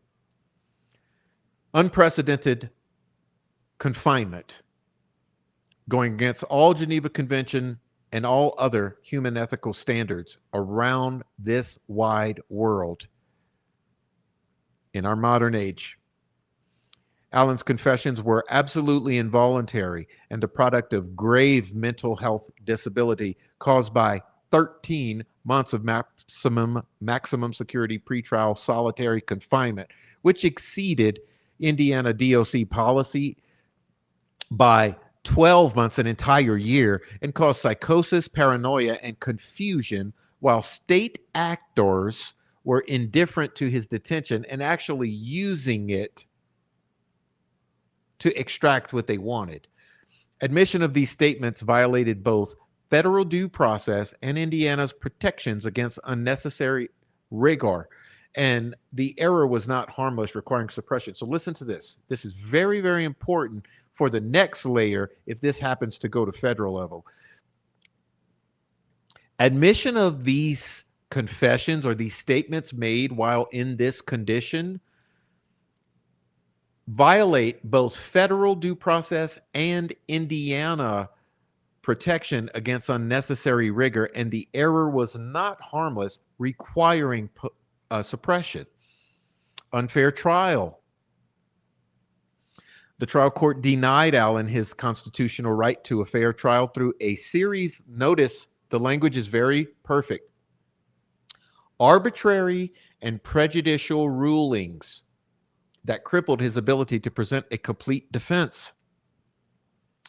The trial court excluded critical exculpatory evidence, including Blair's sketch which directly undermined the state's eyewitness theory and timeline and barred expert testimony challenging the reliability of the state's forensic methodology. It permitted inadmissible hearsay to rehabilitate the prosecutor's timeline. That's right. This is bias. This is what we call bias, judicial bias, which was clearly exhibited. They're going to have a difficult time with this. Arbitrary and prejudicial rulings and bias, crippling the ability to present defense, excluding critical exculpatory evidence, all in an effort to railroad this man, and barring the expert testimony challenging the reliability of the forensic methodology, permitting hearsay evidence to quote unquote evidence to rehabilitate the prosecution's timeline, blocking Allen from presenting evidence that showed the circumstances that led to his confession. Okay, so these circumstances that we just referenced at Westville that led to these confessions, they barred him from presenting the evidence that showed that these circumstances that would have led to these confessions that should have made them inadmissible in the first place and impeached their credibility, including the audio depicting his deteriorated mental state. Remember, they picked and chose. They didn't allow him to relay that he was in this deep psychosis at the time all this was occurring and these statements were coming. The court further prevented Allen from introducing substantial evidence of third-party guilt. This is what we've called third-party suspects. By preventing him from introducing substantial evidence of third-party guilt and an incomplete investigation, deprived the jury of context necessary to assess reasonable doubt. Collectively, these errors violated Allen's 14th and 6th Amendments, okay, or his rights, and create a fundamentally one-sided proceeding. In other words, an unfair trial, a biased proceeding by a biased judge and a bloodthirsty prosecutor and a bunch of bloodthirsty witnesses and lying state actors. A new trial is constitutionally required to restore the integrity of this adversarial process. So do you see what I mean? You cannot railroad a man to this degree. As I mentioned prior, using the entire state apparatus to do this, you can't do this to this degree and it be allowed to stand. There's no integrity in this process. Okay. Argument. The trial court committed reversible error by admitting evidence seized from the unconstitutional search of Allen's home and denying a Frank's hearing. When reviewing the admission of evidence after denial of a motion to suppress, the court considers evidence favorable to the ruling and contradicted evidence to the contrary. Factual findings are reviewed for clear error, but the constitutionality of a search is reviewed de novo. Allen filed a motion to suppress, a motion for Frank's hearing, amended request, and lengthy memorandum with exhibits, which we call the 136 pages. The trial court denied the motion and the hearing, concluding Liggett's affidavit did not include false statements or omit facts with reckless disregard or intent to mislead. The trial court erred by concluding that Detective Liggett did not make false statements or reckless omissions in his affidavit. Both the state and U.S. constitutions guarantee that no warrant shall be issued but upon probable cause supported by oath or affirmation. The state must include all material facts in a warrant application, including facts that cast doubt on the existence of probable cause. This is the problem here. And the source's responsibility, or a source's responsibility. A warrant is invalid if, one, the police omitted facts with the intent to make the affidavit misleading. Now listen, this is case law, and this is exactly what we've just laid out has happened. And we've been saying it for 2 years or 3. A warrant is invalid if the police make or omitted facts with the intent to make the affidavit misleading with reckless disregard for whether it would be misleading. Okay.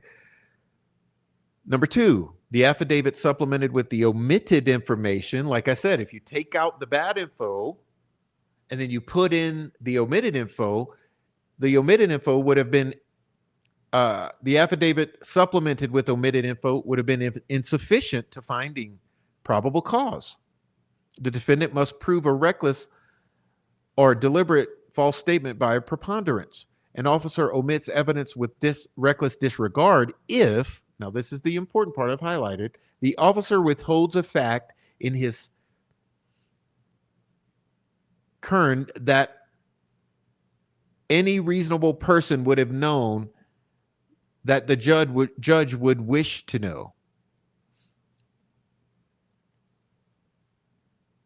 In other words, the judge should have known this. It needed to be in the document in order for the judge to not be able to claim plausible deniability. Because understand the rationale for this. In my mind, without this being laid out properly in a probable cause affidavit, then the judge can claim that they didn't have a good understanding of the facts, or they didn't know the facts, so that then when they apply their signature, right, and allow this search warrant to happen, they don't bear the responsibility. Therefore, it's imperative that the probable cause affidavits be complete and without omission and without misrepresentation of the facts, so that the judge could have all the information that any reasonable person or any judge would wish to know, to be confident to adhere their signature to the document, making them liable for it. So this is the point of the legislation on this, and this is exactly the abuses that we've witnessed. Now, example includes facts undermining the type of drug seized or an informant's reliability. These are very low bars. And if you apply this entire appellate brief here, you're seeing that they're hitting a very high bar, okay? They're hitting a very high bar with this, because when you look at all the case precedents, or whatever you want to call it, all the precedent that's being relied upon or referenced here, they're all pretty much lower bars than we're seeing with this, which tells us that if the precedent are these low bar type of findings or conclusions, then this being even a higher level of abuse should surpass that low bar, right? So in other words, if omissions of evidence include types of things like undermining the type of drug seized or an informant's reliability, then things should be reversed. Well, shouldn't the same happen with Rick Allen's probable cause affidavit, which is much more concerning?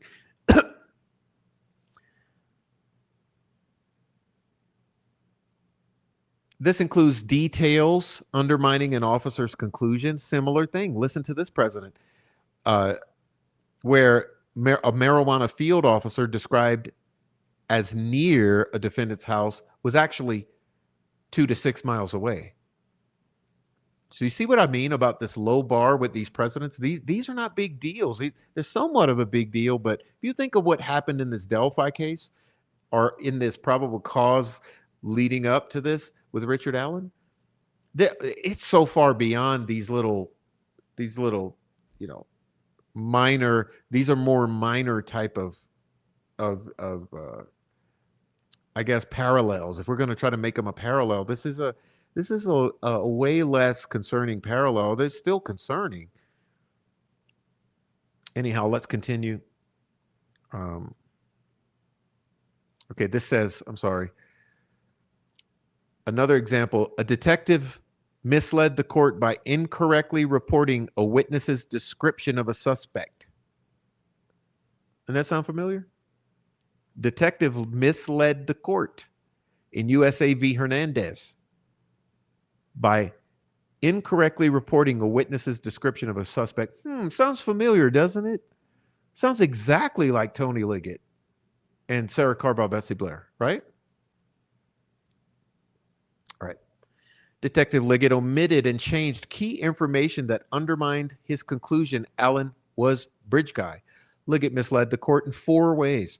First, Detective Liggett misled the court to believe Blair's description of the man on the bridge matched Allen when it did not.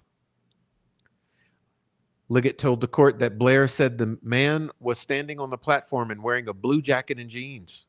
But Liggett omitted the rest of Blair's description that did not match Allen. The man had brown, poofy hair like the sketch below and was in his 20s or early 30s, youthful and medium build. Second, Liggett misled the court that Allen's car was parked at the old CPS lot during the time of the kidnappings. Detective Liggett told the court that after Blair saw the man on the bridge, she saw two girls she thought, remember I keep highlighting that, she thought or she believed were Abby and Libby on the trail approaching the bridge.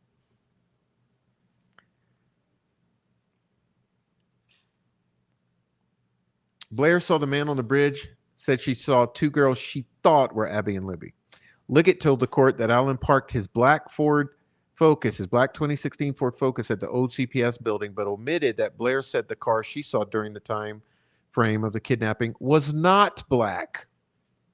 Wait a, so Blair says the car was not black and had sharp angles like in the sketch below. Considering the omitted information, Blair excluded Allen's black hatchback. Again, not black, black. Sharp angles, round angles, or rounded. Considering this information, Betsy Blair excluded Allen's black hatchback. And remember, her description, as I mentioned before, was this. Let's take a look at it for a moment. This is what she described. Right? This is what she described.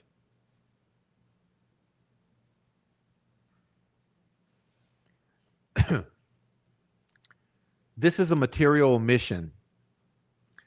USA or US v. Wells, invalid warrant where officer changed witness's car description in drive-by shooting. Again, another precedent. Changing the witness's car description in a drive-by shooting. Sounds familiar. Thirdly, Liggett misled the court that the man walking on 300 North was Bridge Guy. Liggett falsely told the court that Carbaugh in 2017 claimed the man was muddy and bloody wearing a blue jacket when she actually said his jacket was tan and he was muddy. A bloody man in a blue jacket matches Bridge Guy. A muddy man in a tan jacket does not. Liggett also admitted that Blair told him that the man she saw on the bridge was not the same person Carbaugh described. Again, Liggett omitted that Betsy Blair told him the man she saw on the bridge was not the same person Carbaugh described. ISP even released a public statement that the men are not the same person. Fourthly, Liggett connected Allen to Bridge Guy by falsely claiming Allen admitted wearing a black or blue Carhartt and a head covering. But Allen told investigators he didn't know what he was wearing. Although Liggett used Allen's wife's statement that Allen currently owned a blue Carhartt as a nexus to his home, Liggett omitted that she said he purchased his coat a couple years ago. The girls were killed in 2017.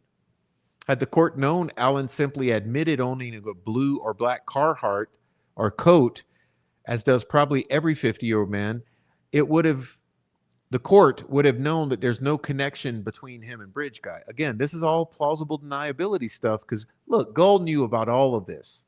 Let's be honest here. Let's be real. Let's be real here. Gold knew about all of this. She greenlit it, signed off on it, and was down for the fight, right? Detective Liggett's omissions and false statements recklessly misled the judge. Again, this is giving the judge an out. No, the judge knew it was that. You mean recklessly misled Diener, who subsequently bailed, citing YouTubers and the public bloodlust? After fraudulently signing a document that he himself had authored for Tobe Lesenby? Yeah, you remember that? Any reasonable person would have known, the judge would wish to know, that Betsy Blair's description of Bridge Guy in the car at CPS did not match Allen or his car. Any reasonable person would have known, uh, the judge would wish to know that in 2017, Sarah Carbaugh described the man walking down the road as only muddy, wearing a tan jacket, not a blue jacket like Bridge Guy. Any reasonable person would have known that the judge would have wished to know that Blair did not believe she saw the same man as Carbaugh.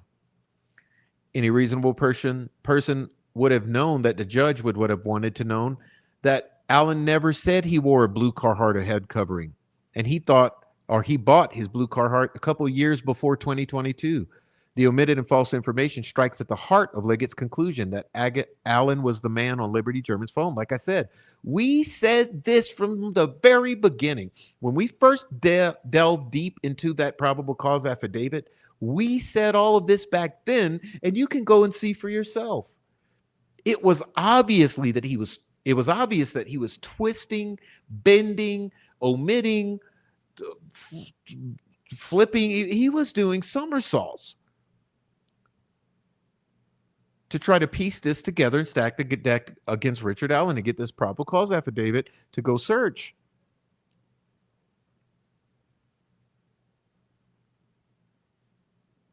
And maybe it'll come back to bite him in the ass. The state's probable cause relies on a tight timeline, making Allen the man the four girls saw on the trail, Blair saw on the bridge, and Carbaugh saw on the road. And any judge would want to know if witnesses described someone other than Allen, other than his car, or Bridge Guy. Any judge should have wanted to know and would want to know if the witnesses described someone other than Allen. So when you take all of these different descriptions, remember you had someone in blue, someone in black, someone tall and muscular, someone young and slender. You had all these different descriptions of people, and you had all these different descriptions of vehicles. You had a smart car, you had a purple PT Cruiser, you had a 1965 Comet, you had all these various vehicles described, all these various peoples described in this time frame. Should not that all have been laid out for the judge? Because any of those other persons described could have been the actual killer or one of the actual killers of Abby and Libby. When you take all of that and bend it and twist it like putty and to form it into a shape of Richard Allen, you have suddenly excluded all of these other potential perpetrators or witnesses. Moreover, the fact that Liggett lied twice in the affidavit about the connection between Allen and Bridge Guy, i.e. the Blue Jacket, shows more than reckless disregard for the truth. These falsehoods were directed at connecting Allen to Liberty German's video, which would otherwise include any other white male. So you see what I mean? This was targeted. With the omitted and inaccurate evidence, the affidavit was insufficient to establish probable cause. Probable cause exists when there's sufficient evidence to cause a reasonably prudent person to believe a search will uncover evidence of a crime. A reasonably prudent person would not believe Allen was connected to the murders or that evidence would be found in his home. The state is left with Dan Doolin's report claiming Allen told him he was on the trail between 1:30 and 3:30 and saw three girls, not four, like those who thought they saw Bridge Guy. During his October 13th, 22, there's that name number again, 13. During his October 13th, 2022 interview, Allen admitted wearing blue jeans and owning a gun, knives, and a blue or black jacket and walking out to the first platform of the bridge to watch fish. But Allen does not look anything like the person Blair saw on the bridge. Also, his car is a different color and a different shape and a different vintage than that oddly parked car. And the man Sarah Carbaugh saw walking was most likely not even Bridge Guy. Remember, a tan guy that was muddy, a guy in a tan jacket that was muddy.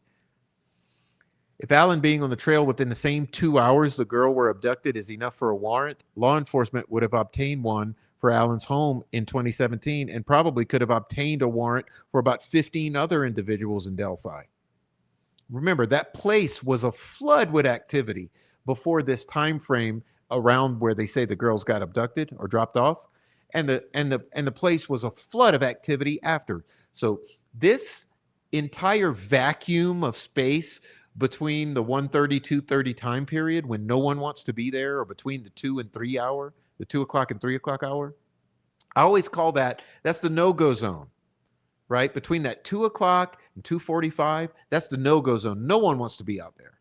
But you take all those hours before and then all those hours after, and the place is just it's busy. It's alight with people, right? There's people all over before that day and all over after, but no one's there at the goddamn time that this shit really happens according to the state's timeline. No one wants to be there. So if Alan being on the trail within a 2 or 3 hour period establishes probable cause, then what happens to all these other 15 people?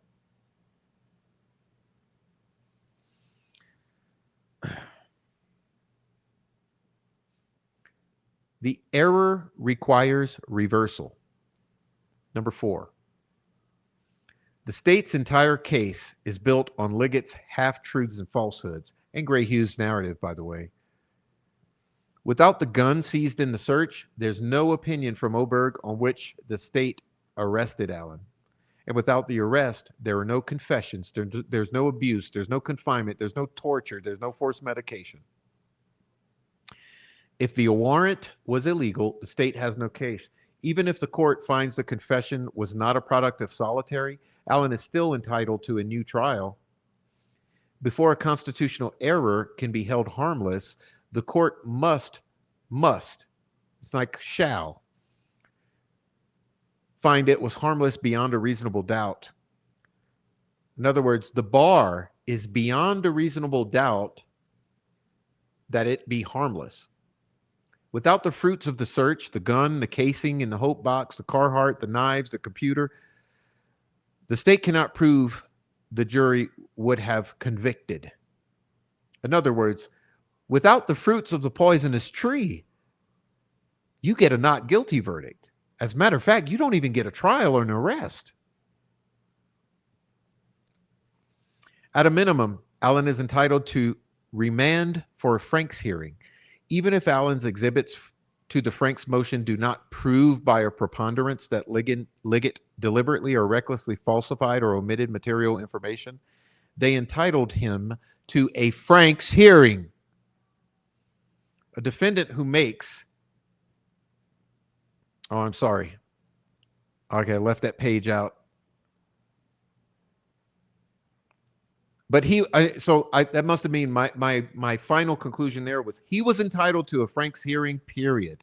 Okay, since these people like saying period when they're trying to convince you, these cranks love to say, oh, blah, blah, blah, blah, blah, blah, lie, period. Lie, period. So I'll say it this way. Back to this page. He was entitled to a Franks hearing, period. Page 66, y'all. Okay. The trial court erred by admitting statements Allen made while gravely disabled during an unprecedented pretrial solitary confinement in a maximum security prison. Solitary confinement is a form of punishment, and depending on its conditions, even torture. By 2023, when Allen was held in solitary for 13 months, it was well established that prolonged isolation causes psychological pain, suicidal ideation, and psychosis.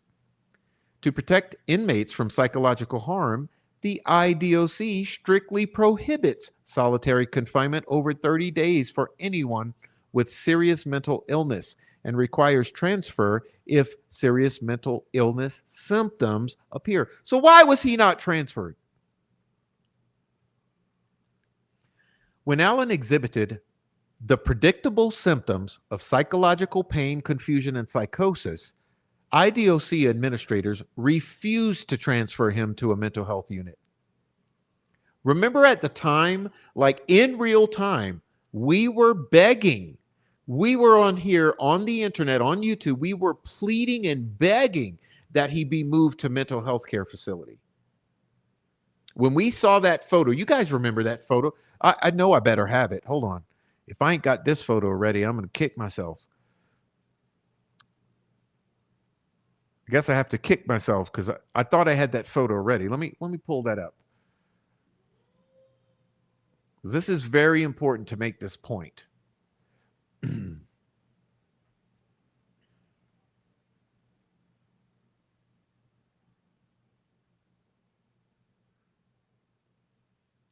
let's see. See if I'll be able to pull a rabbit out of the hat again. Let's see.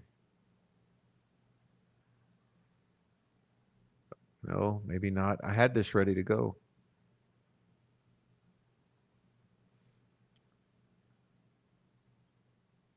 Yeah, but I didn't tell you the stream crashed on me right before I came on. And so I lost everything I had preloaded. I had to do it on the fly. Let's see. We'll do this on the fly.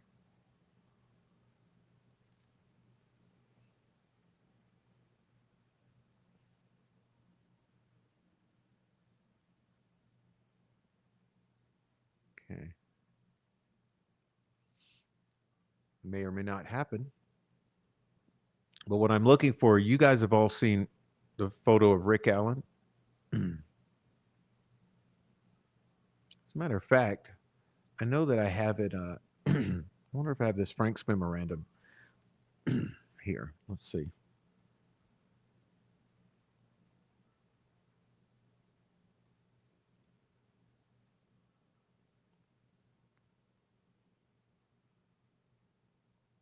No, I don't. I'll skip it. But you recall the photo of Rick Allen.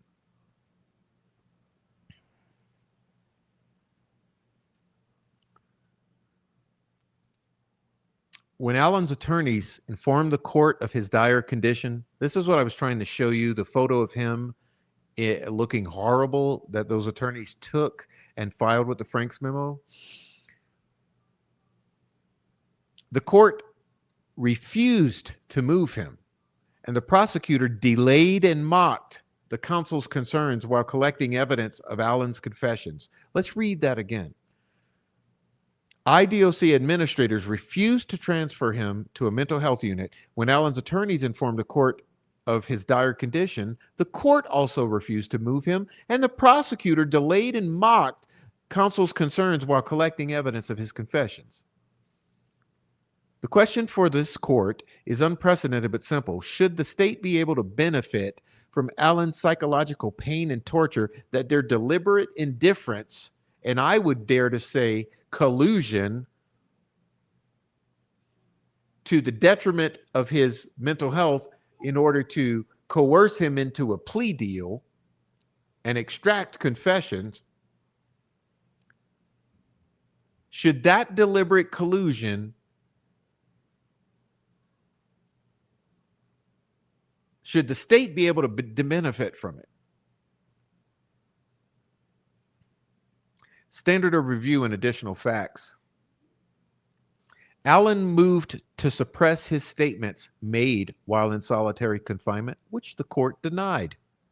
The court reasoned that the statements were voluntary because Allen failed to show that they resulted from state psychological coercion or coercive interrogation. The court found Allen's detention was intended to protect him, and that while he suffered from major depressive disorder and anxiety, he did not have serious mental illness that would render his statements involuntary. Sounds like the judge colluding? In addition to IDOC records and videos like those admitted at trial, Allen proffered an order and settlement from Indiana Protection and Advocacy, the IDOC, that the trial court excluded from the suppression hearing as irrelevant. The trial court abused its discretion by refusing to admit the IPAS order settlement info into the suppression hearing. Evidence is relevant if it has any tendency to make a fact of consequence and determining the action of more or less probable, than it would be without it. Here, the order settlement makes it more likely that Allen's psychosis was caused by his confinement. That's why she excluded it. The order found solitary confinement causes all of the symptoms that Allen experienced. Allen was more likely to decompensate because he spent 7 months on suicide watch, an even more restrictive form of this 13 months of solitary. The order settlement also makes it more likely that Allen was subjected to psychological coercion by showing solitary causes psychological pain.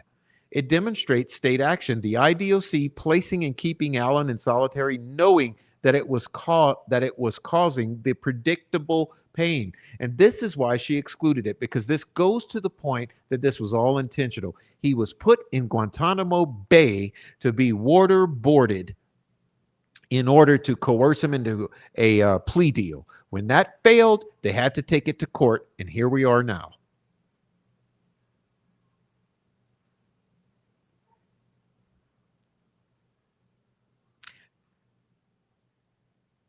The order or settlement shows how extensively the Indiana Department of Correction violated its own policy, as it includes MDD, major depressive disorder, which Allen was diagnosed with at a level D of severity in the serious mental illness definition, restricting Allen's solitary to 30 days. So do you see what is argued here? How do they not move on this?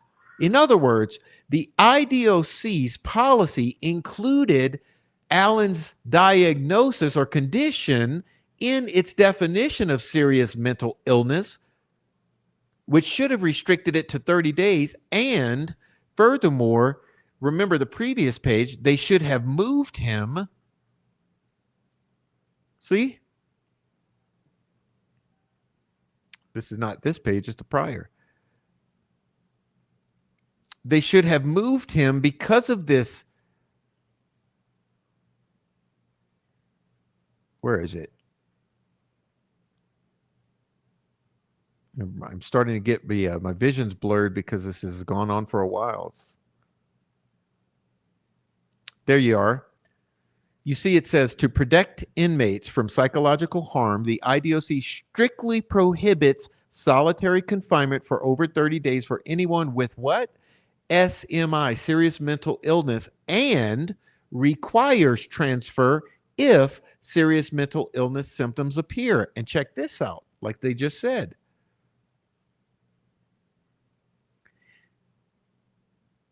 The IDOC violated its own policy as it includes major depressive disorder in the serious mental illness definition, restricting Allen's solitary to 30 days and demanding his transfer. You see what I'm saying here? It's unbelievable. It's appalling. Allen was harmed by the court's refusal to consider the order's settlement because it undermined the court's findings and conclusions. Yes, and this was what is called railroading, bias, judicial bias. This is why she did not allow this, because she knew. Page 71 and 72 for those who care. Part C, the state failed to prove Allen's statements made while gravely disabled were voluntary. Number one, the U.S. Constitution. The state failed to prove that Allen's statements were not a product of psychological coercion. An involuntary statement obtained through state action violates due process. An involuntary statement obtained through state action violates due process and is inadmissible. Colorado v. Connolly states, a confession is voluntary if it is a product of a rational intellect and freely self-determined, rather than, what is the term? Overborne will by state law enforcement conduct. Hello. State law enforcement conduct can include psychiatric facilities and prison staff. Statements produced through coercive environment are involuntary.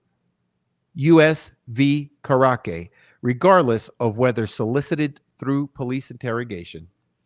These are all your precedents, right? When state actors use more subtle forms of psychological coercion, the defendant's mental illness is more significant in the voluntariness determination. But the state must still exploit the defendant's illness with coercive tactics. For a statement to be involuntary, state action must be causally related to the confession, and we know it is. The state's prolonged solitary confinement of Allen was a state action. Contrary to the court's finding that Allen failed to prove state psychological coercion, it was the state's burden to prove Allen's statement voluntary by a preponderance of evidence. This is the standard. To the extent Allen had a minimal burden of production, he met that. Prolonged maximum security solitary confinement of a pretrial detainee, especially after psychosis develops, is state action. Unlike the mentally ill defendant in Connolly, who walked into a police station and confessed, Allen never voluntarily came into custody. He consistently protested his innocence until enduring 5 months of maximum security solitary with no human contact except while chained or caged. Because it was pretrial, Allen's solitary was unprecedented and borderline, if not unconstitutional, punishment. Also, Allen's solitary exceeded the 30-day IDOC policy restriction. IDOC knew it could harm Allen. When IDOC observed Allen's predictable deterioration, they refused to transfer him, meaning they exacerbated it. Keeping Allen in solitary when he was in no doubt in SMI was an administrative decision. Finally, the state's conduct also involved the prosecutor, law enforcement, and the court itself. After Allen filed his April 5th emergency transfer motion citing his dire condition, the prosecutor waited 9 fucking days to respond while investigators monitored real-time calls in which Allen confessed. Keep in mind what was going on, okay? The prosecutor then mocked the defense counsel and concerns as colorful and dramatic, like he's done throughout this thing. While that same day, IDOC found Allen the state itself, the same day that McClellan was mocking the defense as being overly colorful and dramatic, that very same day, the IDOC itself determined that Allen was gravely disabled. Knowing Allen was decompensating, the court refused to transfer him, putting the onus on IDOC to provide care. It is fundamentally wrong to keep a gravely disabled Allen in solitary while using against him statements made to psychologists, MK Ultra, and suicide companions, Vinlanders. Okay. The state's prolonged pretrial solitary confinement was psychological coercion. Allen's solitary was psychological coercion because it was prolonged, caused psychological pain, and put him in the mercy of the state, or at the mercy of the state. The prolonged nature is coercion because solitary confinement can bring a person to the edge of madness, perhaps to madness itself. This has been recognized in literature, law, and science. Solitary causes psychological trauma, including psychosis, hallucinations, and paranoia.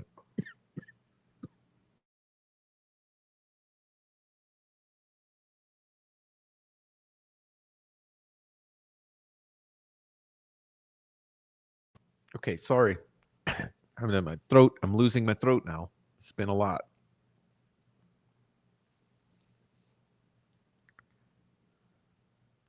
Allen's confessions were a product of solitary-induced psychosis, not rational intellect.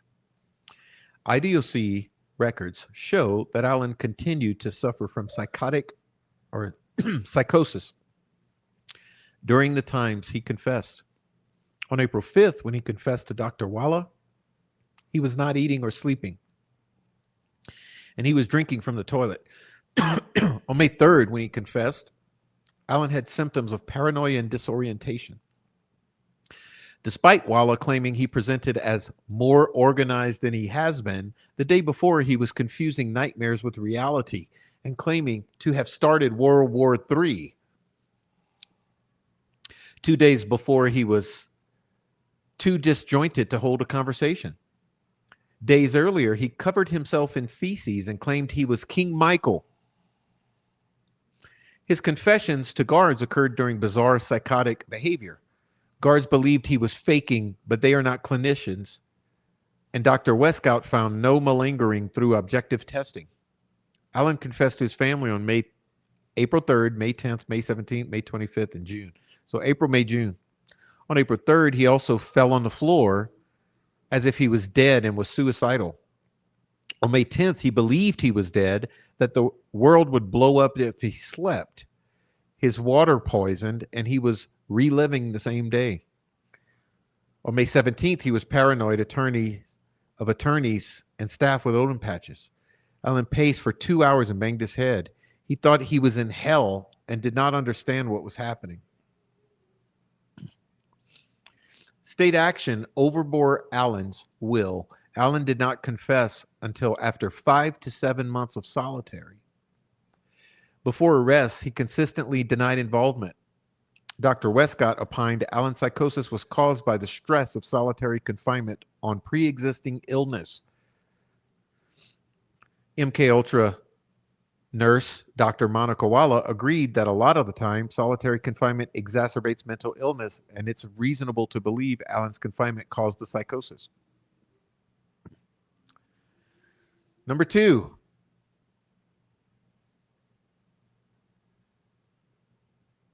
Indiana Constitution. The state failed to prove Allen's statements were a product of rational intellect rather than the state's misconduct. The Indiana Constitution protects against the admission of involuntary statements.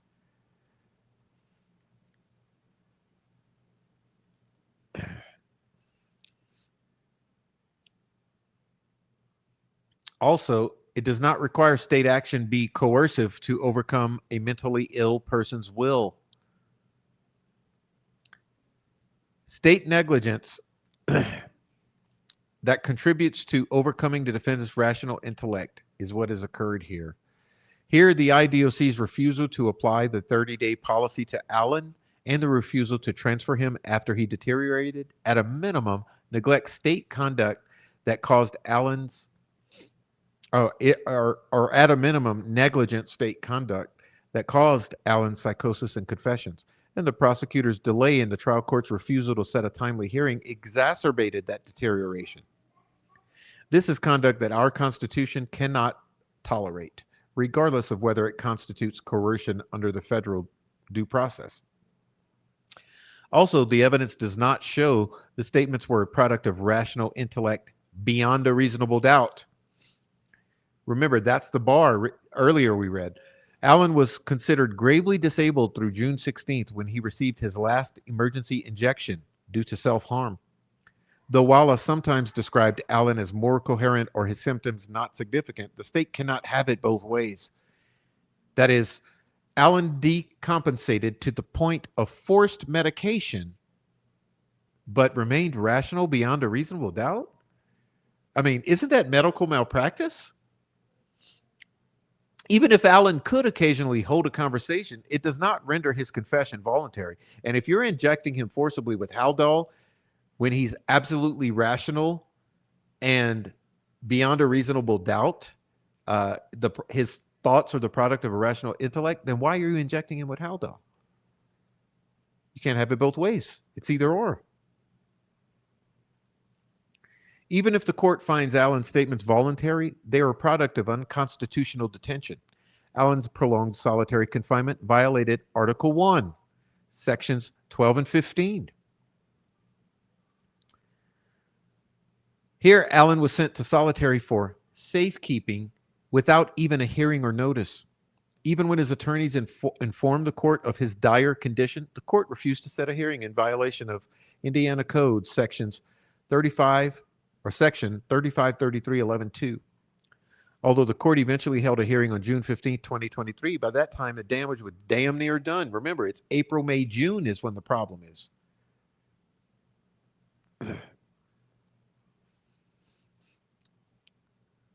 The constitutional violations require suppression, okay? Under the exclusionary rule, to determine whether a statement is a product of an illegal detention, the court must ask if the statement, quote, has been come at by the exploitation of that illegality, or instead by means sufficiently distinguishable to be purged of the primary taint.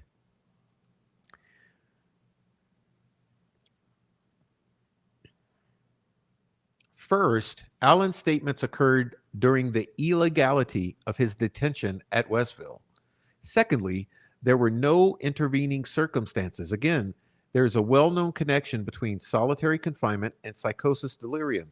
Thirdly, the constitutional violation was flagrant because IDOC violated its own policies for keeping Allen safe with this SMI, serious mental illness, and the court and prosecutor refused to help Allen when the attorneys warned of his deterioration.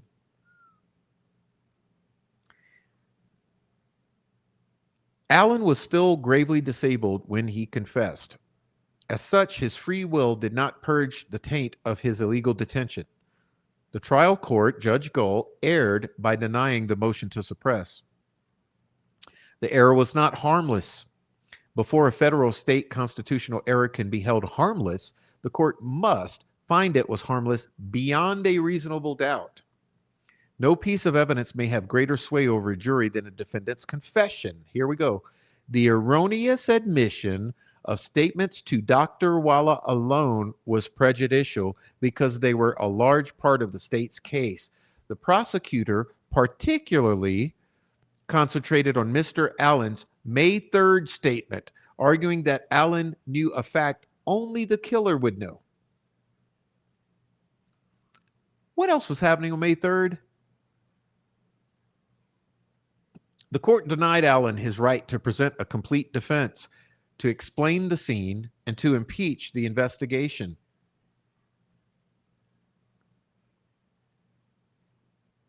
Standard of review. While this court assesses claims relating to admitting or excluding evidence for abuse of discretion, to the extent those claims implicate constitutional issues, this court reviews them de novo.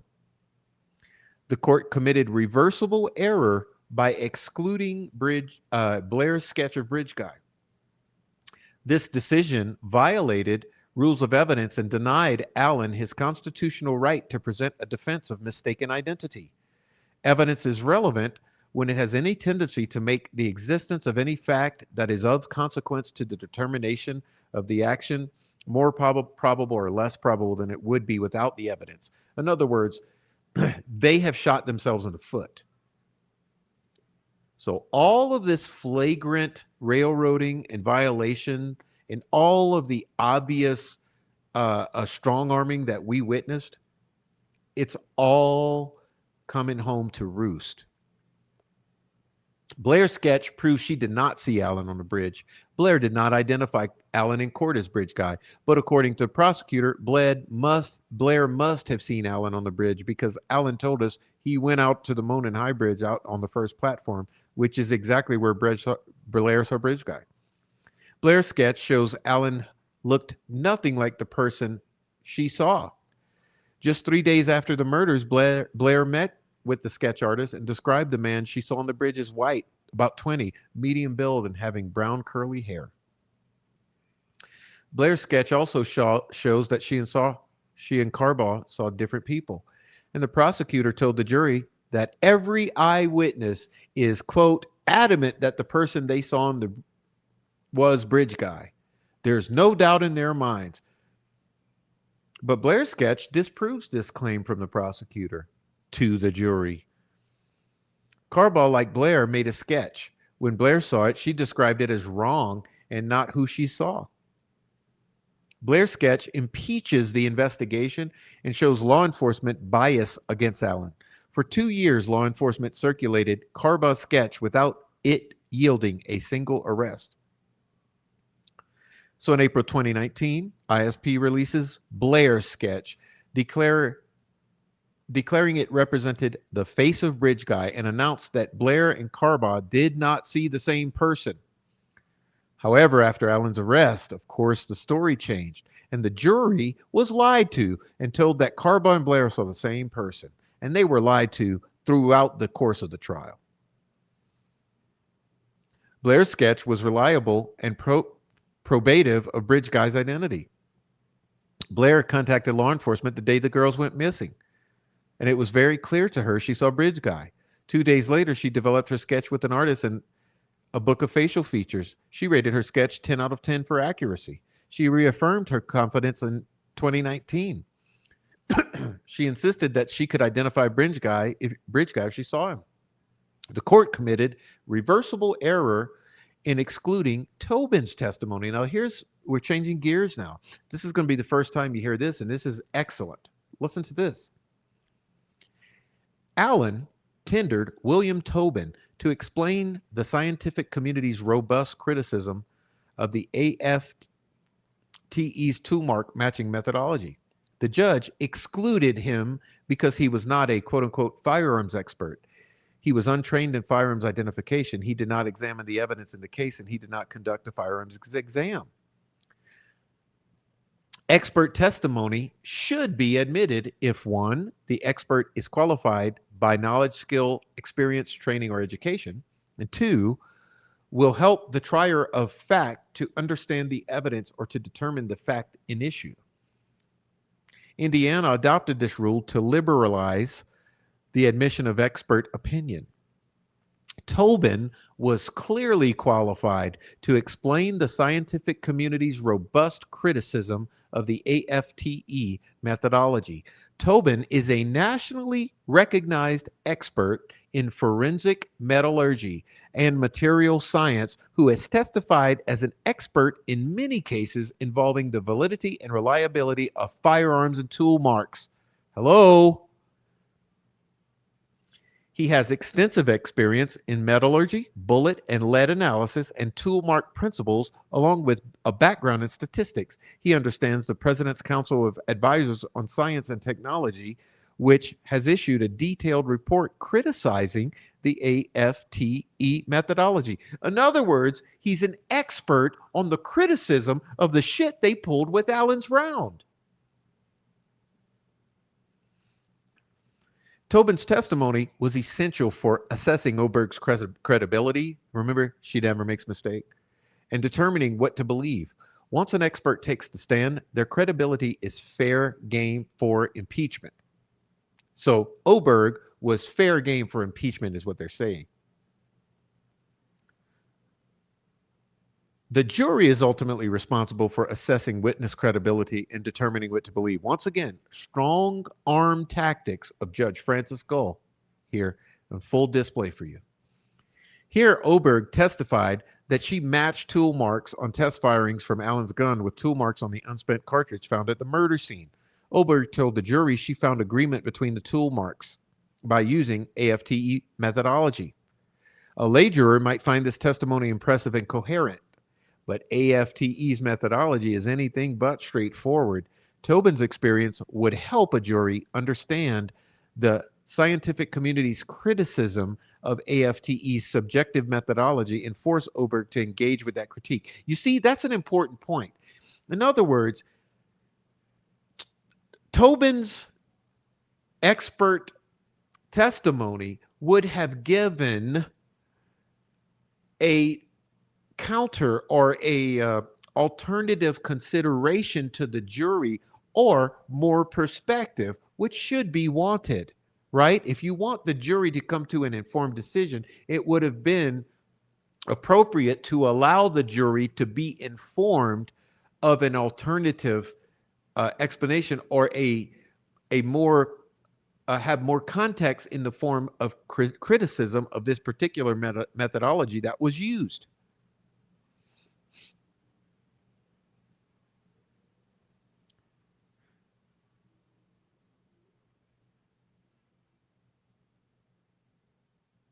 Even if our rules tolerated, or Indiana rules tolerated, Tobin's exclusion, the decision was patently unconstitutional. A defendant is entitled to a meaningful opportunity to complete a complete defense.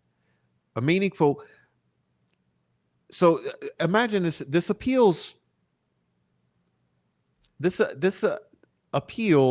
appellate attorney here is saying this exclusion of Tobin was patently unconstitutional. That's strong language. That a defendant is entitled to a meaningful opportunity to present a complete defense. This entitles him to impeach Melissa Oberg's tool mark analysis. The court committed reversible error by admitting hearsay to rehabilitate the timeline upon which the state built its entire case. Meaning, at trial, Allen called Eldridge, a former FBI forensic examiner who examined the data from Liberty German's phone and testified that wired headphones or an auxiliary cable were plugged into the phone at 5:45 p.m. on February 13, which is the same time that someone leaves the crime scene. Remember, I made a lot of noise about that? And then removed from the phone at 10:32 p.m.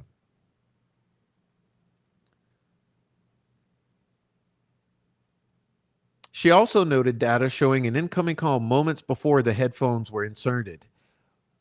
This action would silence a call, suggesting someone was intentionally silencing the phone by inserting the headphones. Eldridge's evidence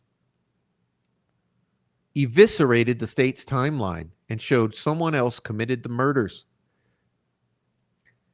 The state responded by asking Cecil to find its iPhone expert or its phone expert whether water damage could simulate headphones being plugged into Liberty's phone.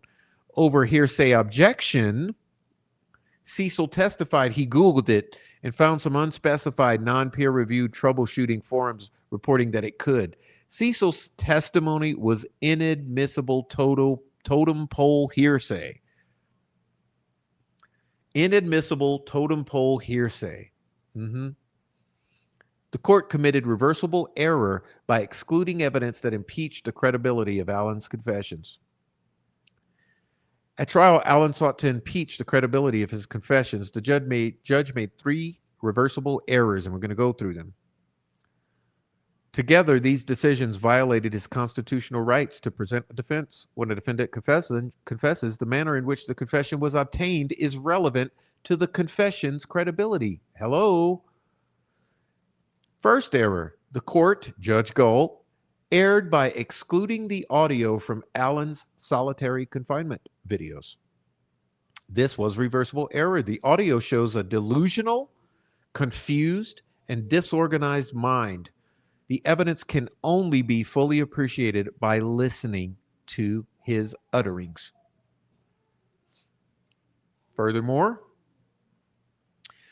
the judge committed reversible error in prohibiting the jury from hearing two phone calls Allen made on April 3rd, 2023.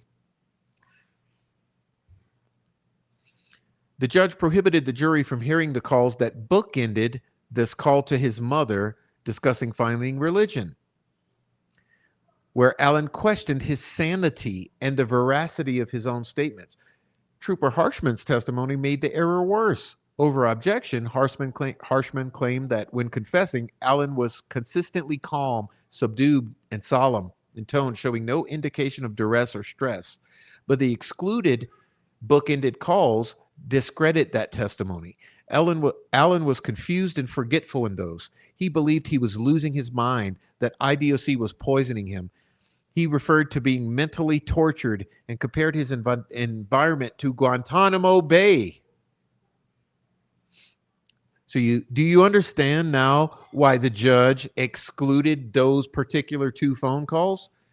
Because they show that immediately prior and immediately after, when Harshman is saying that he's calm, subdued, and solemn and no indication of duress or stress, immediately before and after, he's saying he's confused, he's forgetful, he's questioning his own sanity, he's believing he's losing his mind, the IDOC is poisoning him, he's mentally tortured, he's comparing the fucking facility to Guantanamo Bay. Independently, this error was harmful and warrants reversal. In closing, the prosecutor told the jury Allen was started confessing on April 3rd because he had given himself to Jesus. The excluded April 3rd call tells a very different story, that Allen was losing his mind, showing lapses in memory, and confusing dreams with reality. The prosecutor got to offer an inculpatory story for how the confession started, while Allen and his attorneys were prohibited from presenting an exculpatory story through contemporaneous evidence. In other words, no defense. Number three, the judge, Judge Gold, trial court, erred by excluding the statements and behaviors that provided the foundation of Dr. Grazian's opinion that Allen's confessions were not credible. Again, of course, she's going to railroad the guy and exclude everything. At trial, Dr. Grazian testified that Allen suffered from delirium, but the judge prohibited Dr. Grazian from discussing statements that provided the foundation for the opinion, including Allen's statements that were patently false. This was reversible error. First, Allen's false statements were not hearsay. He offered the statements to show his state of mind and prove that he was saying things unworthy of belief. Second, even if hearsay, the statements were admissible under Evidence Rule 703, which provides experts may testify to opinions based on inadmissible evidence, provided that it is of the type reasonably relied upon by experts in the field. Third, his statements were admissible because the state opened the door 3 times. Trooper Harshman testified that Allen's confessions were consistent with the facts and included details only the killer would know. The state also paraded witnesses before the jury who opined that Allen's mind was intact when he confessed and that he was faking his symptoms. Remember, those are your prison guards and your MK Ultra doctors at the prison. Allen was entitled to counter all of this with evidence that his statements were false, inconsistent with the murder scene, inconsistent with delirium or psychosis. So, do you understand the amount of railroading, strong arming, and bias that is being clearly laid out here and was clearly exhibited by the state in this trial? Again, this is the unveiling of the trial. The trial court committed reversible error in denying Allen's motion to correct error.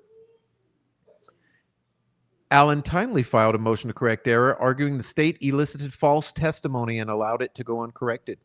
The 14th Amendment is violated when the prosecution knowingly solicits false testimony and knowingly allows it to go uncorrected. According to Dr. Walla, Allen confessed that he was attempting to grape the girls, but abandoned his efforts and fled with them across the creek when he saw a van. At trial, the state elicited testimony from Brad Weber, who told the jury he left work at Subaru in Lafayette, Indiana around 2:02 on February 13th and drove his white cargo van directly home.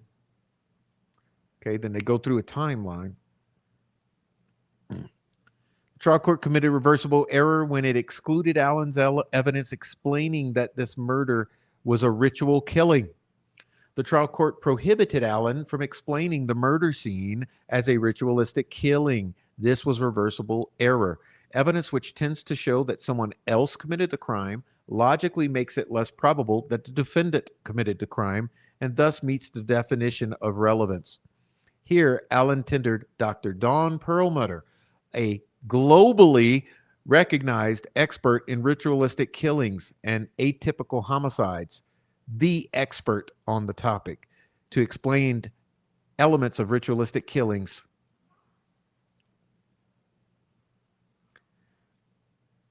According to Perlmutter, this murder scene included all of the elements of ritualistic killings. Textbook. And you see it here. I'm not going to go through it again, but you see it.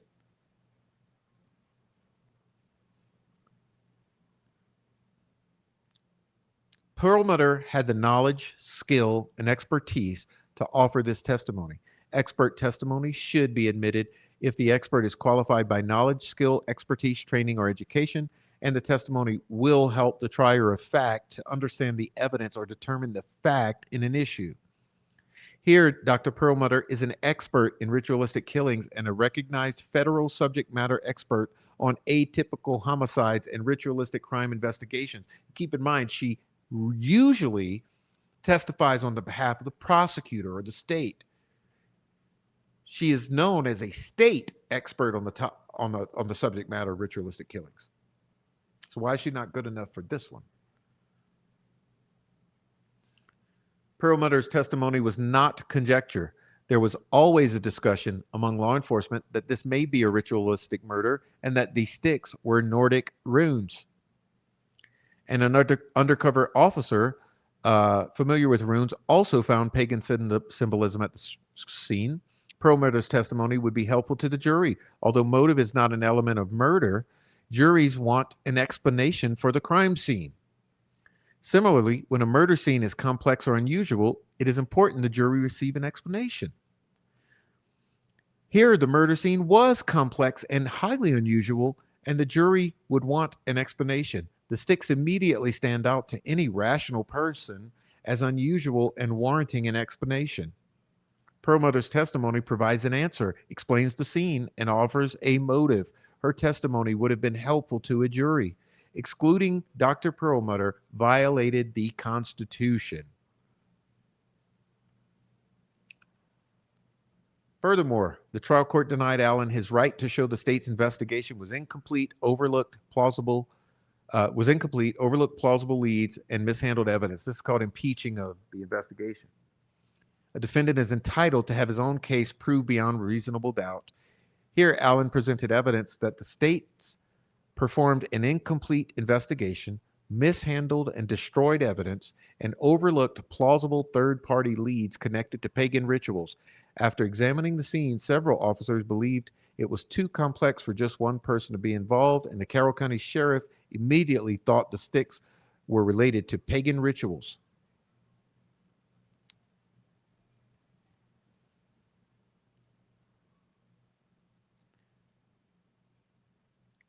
The day the girls went missing, law enforcement learned that Abigail Williams was having a secret relationship with Logan Holder, the son of Brad Holder. That week, law enforcement interviewed Holder and his friend Patrick Westfall. They both ended up being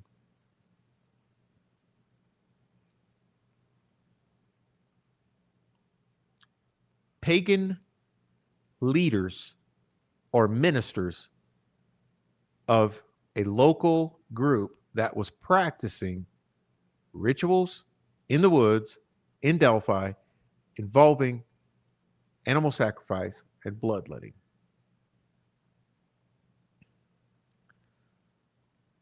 So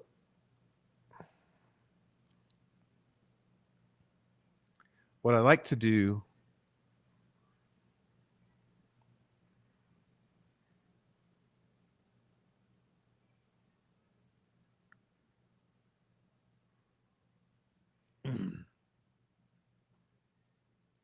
so I'd like you to look at this behind me.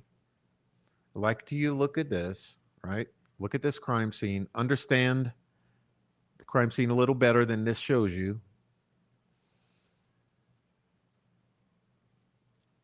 Go dig into it. Okay? Furthermore, go read this document that we just read tonight, the appellate brief here.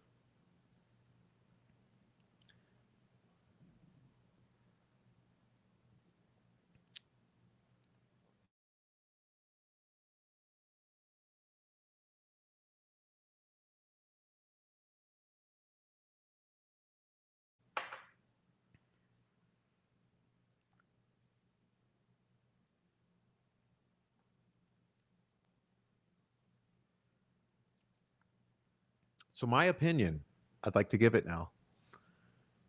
I tried to go through and highlight for you the absolutely most concerning and appalling elements of this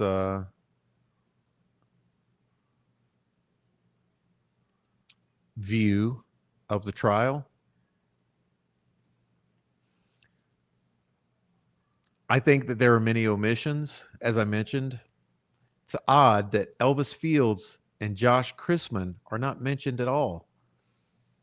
Neither are Elvis Fields' sisters and the confessions. Neither is mentioned Reese Davis's version of Ron Logan and Keegan Kline's story, which implicated themselves. Neither are mentioned any of the other handful of confessions that exist in discovery and are known about out here in the general public.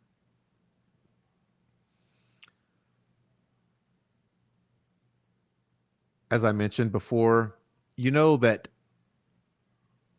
everything peripheral that we consider foundational and others would label as conspiratorial, all of that was excluded from this entire thing. It doesn't appear in any of this, almost as if Baldwin and Rozzi were completely unaware of it. Am I confident that the girls arrived at that place in time? 1:30, 1:45 on February 13th, and were dropped off by the sister and were just alive and well and fine and went to the bridge? No, I'm not. Am I confident that those screams at 2 a.m. that were blood curdling, that law enforcement refused to go look at, that wasn't one of the victims or one of the people involved in this? No, I'm not. Am I confident that that Snapchat of Abby on the bridge is legitimate? No, I'm not. Am I confident that the bridge guy video is even authentic or real or not staged? No, I'm not. Am I confident that all the witnesses were telling the truth? No, I'm not. There's so many things that if you zoom out and consider the cloud of suspicion over Delphi, none of this important stuff was even mentioned. This shack back here that I think was involved in this crime, it's not mentioned at all. You didn't hear the word shack one time. The sleepover the week prior, Kyla Brummett, the wiping of Libby's phone, the phone that Abby was in possession of, the painting of the bedroom at the Patty residence, the Anthony Schatz connections, all of the individuals connected to Anthony Schatz, the girls' connections to Anthony Schatz, Keegan himself saying that they were going to meet that day, and they did, by the way.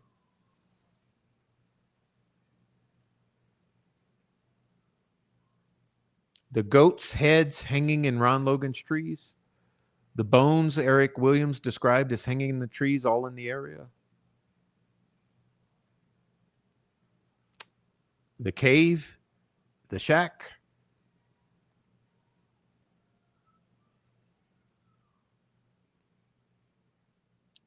Wilson Bridge.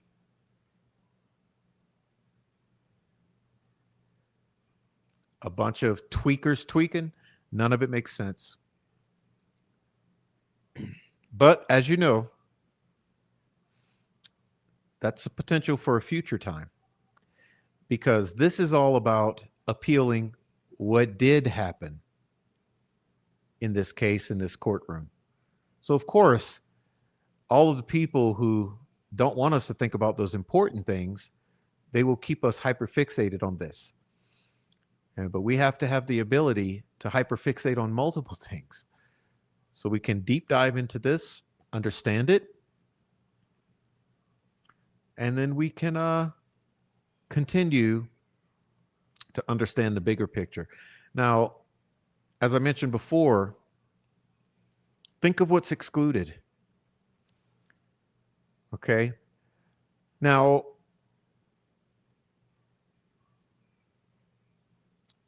even with all of that considered, I think that there is a lot of encouragement to take from this, because I was honestly startled at reading through this, because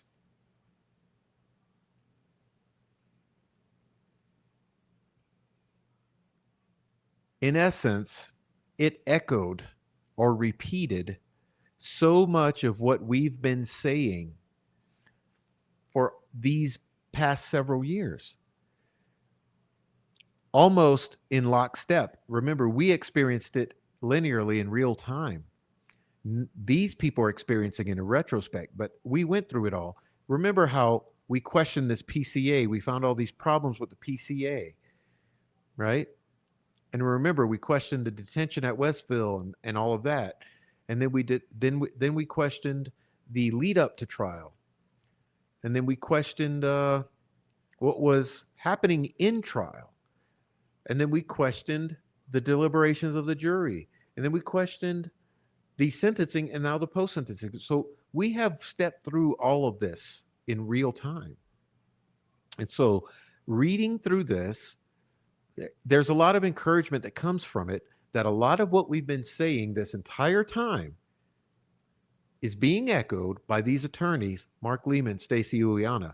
So that's something to be grateful for and to acknowledge that at a bare minimum, Stacey and Mark have raised many of the issues that we've been raising over the past years. So for those of you who feel destitute or hopeless or untrusting of these attorneys or their motivations in terms of these two appellate attorneys, I don't know what to tell you other than acknowledge the fact that at a bare minimum, they've raised many of the issues that we've raised over time, and they've done it in the way that they have to do it. So at a minimum, those issues were heard. Now, although some may be excluded, there's a possibility that should an appeal be granted, that will be of use in the future. So everything excluded from this particular appellate brief does not mean it's permanently excluded on into the future. It's just it means it was not raised in these series of issues that were raised. But I think looking through this, that so much was raised with such a high bar, or if you want to say it inversely, a low bar, that there is a very good likelihood, because we've studied this. We know that in Indiana, there's a 9 point something percent chance of an appeal, which nationwide is more like 10%, but Indiana is a little more conservative. It's more like 9 point something percent of all appeals are successful in this way. However, looking at this, it looks overwhelming, which makes sense if you consider the fact that there was such blatant strong arming and bias exhibited during the course of this entire thing. So as we look into it, it's to be expected that this appeal is going to have a much higher chance than most other appeals, because most other appeals are more unsubstantiated, where this appeal is absolutely substantiated. As a matter of fact, they left a lot of stuff out. So I think we're at a place now where it's very likely that that there will be correction, and likely, I am assuming bare minimum. Well, I have to give it some caveats. I would say bare minimum, there will be hearings. Okay. Most likely, though, I think a new trial, which leads to a whole other series of questions. Should this judge, this same judge, and should this same prosecutor be allowed to conduct a new trial? Because it is, in my opinion, if they've done it once, they'll do it again. This new trial, if it is granted or ordered, will have to be run by a new prosecutor, a special prosecutor, and a special judge, another special judge. Because otherwise, you can't expect anything but more of the same. And I would suggest that the jury come from the locality where the crime happened, not from the jurisdiction of the judge, where there's a good likelihood the judge can have some behind the scenes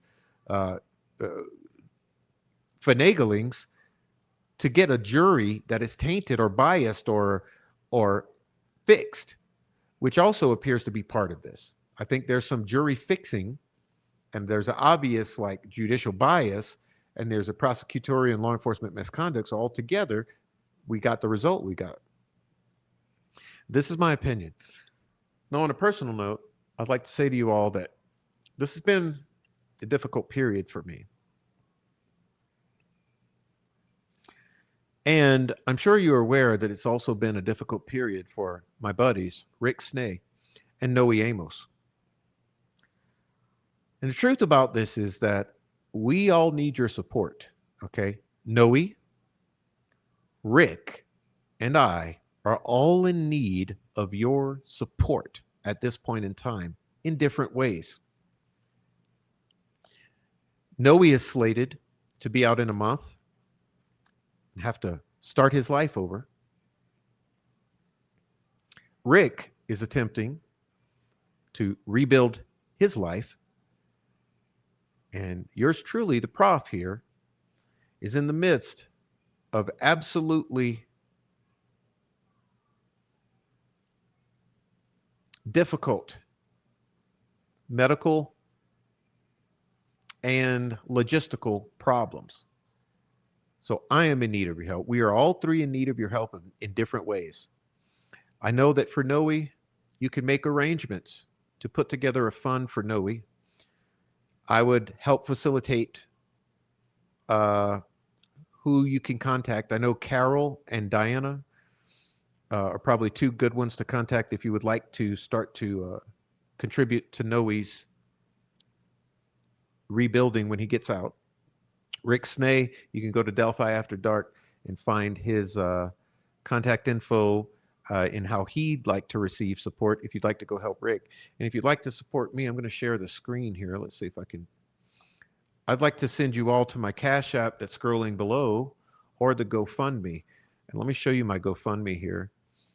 This is at Donate to the Prof's Podcast True Crime News at GoFundMe, okay? You can find this on my link tree or in my About Me section. If you'd like to support me, this might be a good way to do it, is over here at the GoFundMe, or obviously what's scrolling below there at the Cash App is absolutely a wonderful thing. I get it immediately at the Cash App. So if you'd like to support me, I really do need it right now. I can't really go into much about my personal issues, but I've been diagnosed with a severe health issue, which is part of the reason I've been gone the past couple months. I am currently working on that. And additionally, there are logistical issues here that I am in an extreme crunch right now to handle logistical issues, compounded with the medical issues. So Rick, Noe, and I all need your help, particularly in way of financial support in the different ways you can. So I'll ask you to help with that if you feel so inclined. And if you're in the live chat, I want to thank you so much for being here. And on the replay, I love to thank everyone who watches on the replay, leaves comments down below. I truly appreciate it. And I hope you enjoyed my opinions here on this appellate filing. I truly do appreciate you taking the time to listen to my opinion. I've been in this a while, and I wanted to give the community something of value other than just a read through, which you guys can clearly go do yourself. And I'd like to thank our super chatters this evening. Speaking of donations, because I know that there were super chats, but I didn't see the chat as I was reading. But I'd like to thank everyone personally, including Oleg Cat, ACV, Ninja Warrior Assassin, Sweet Southern Nicole Watt, Deb 731, Mark Ellis, Rebecca Ann, Swade Smith, Tammy Martin, and my favorite, It's a New Day. Okay, so thank you all so much for everything. And until next time, God bless. Hug your kids, hug your wife. All right, thank you for the support, and God bless Libby and Abby.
not productive.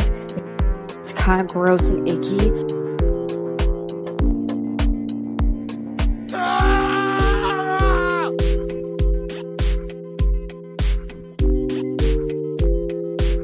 Bruh.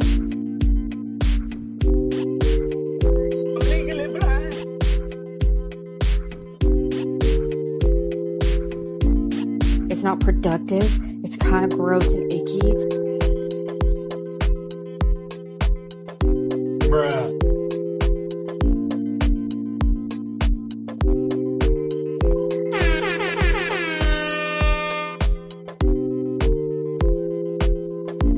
I'm legally blind.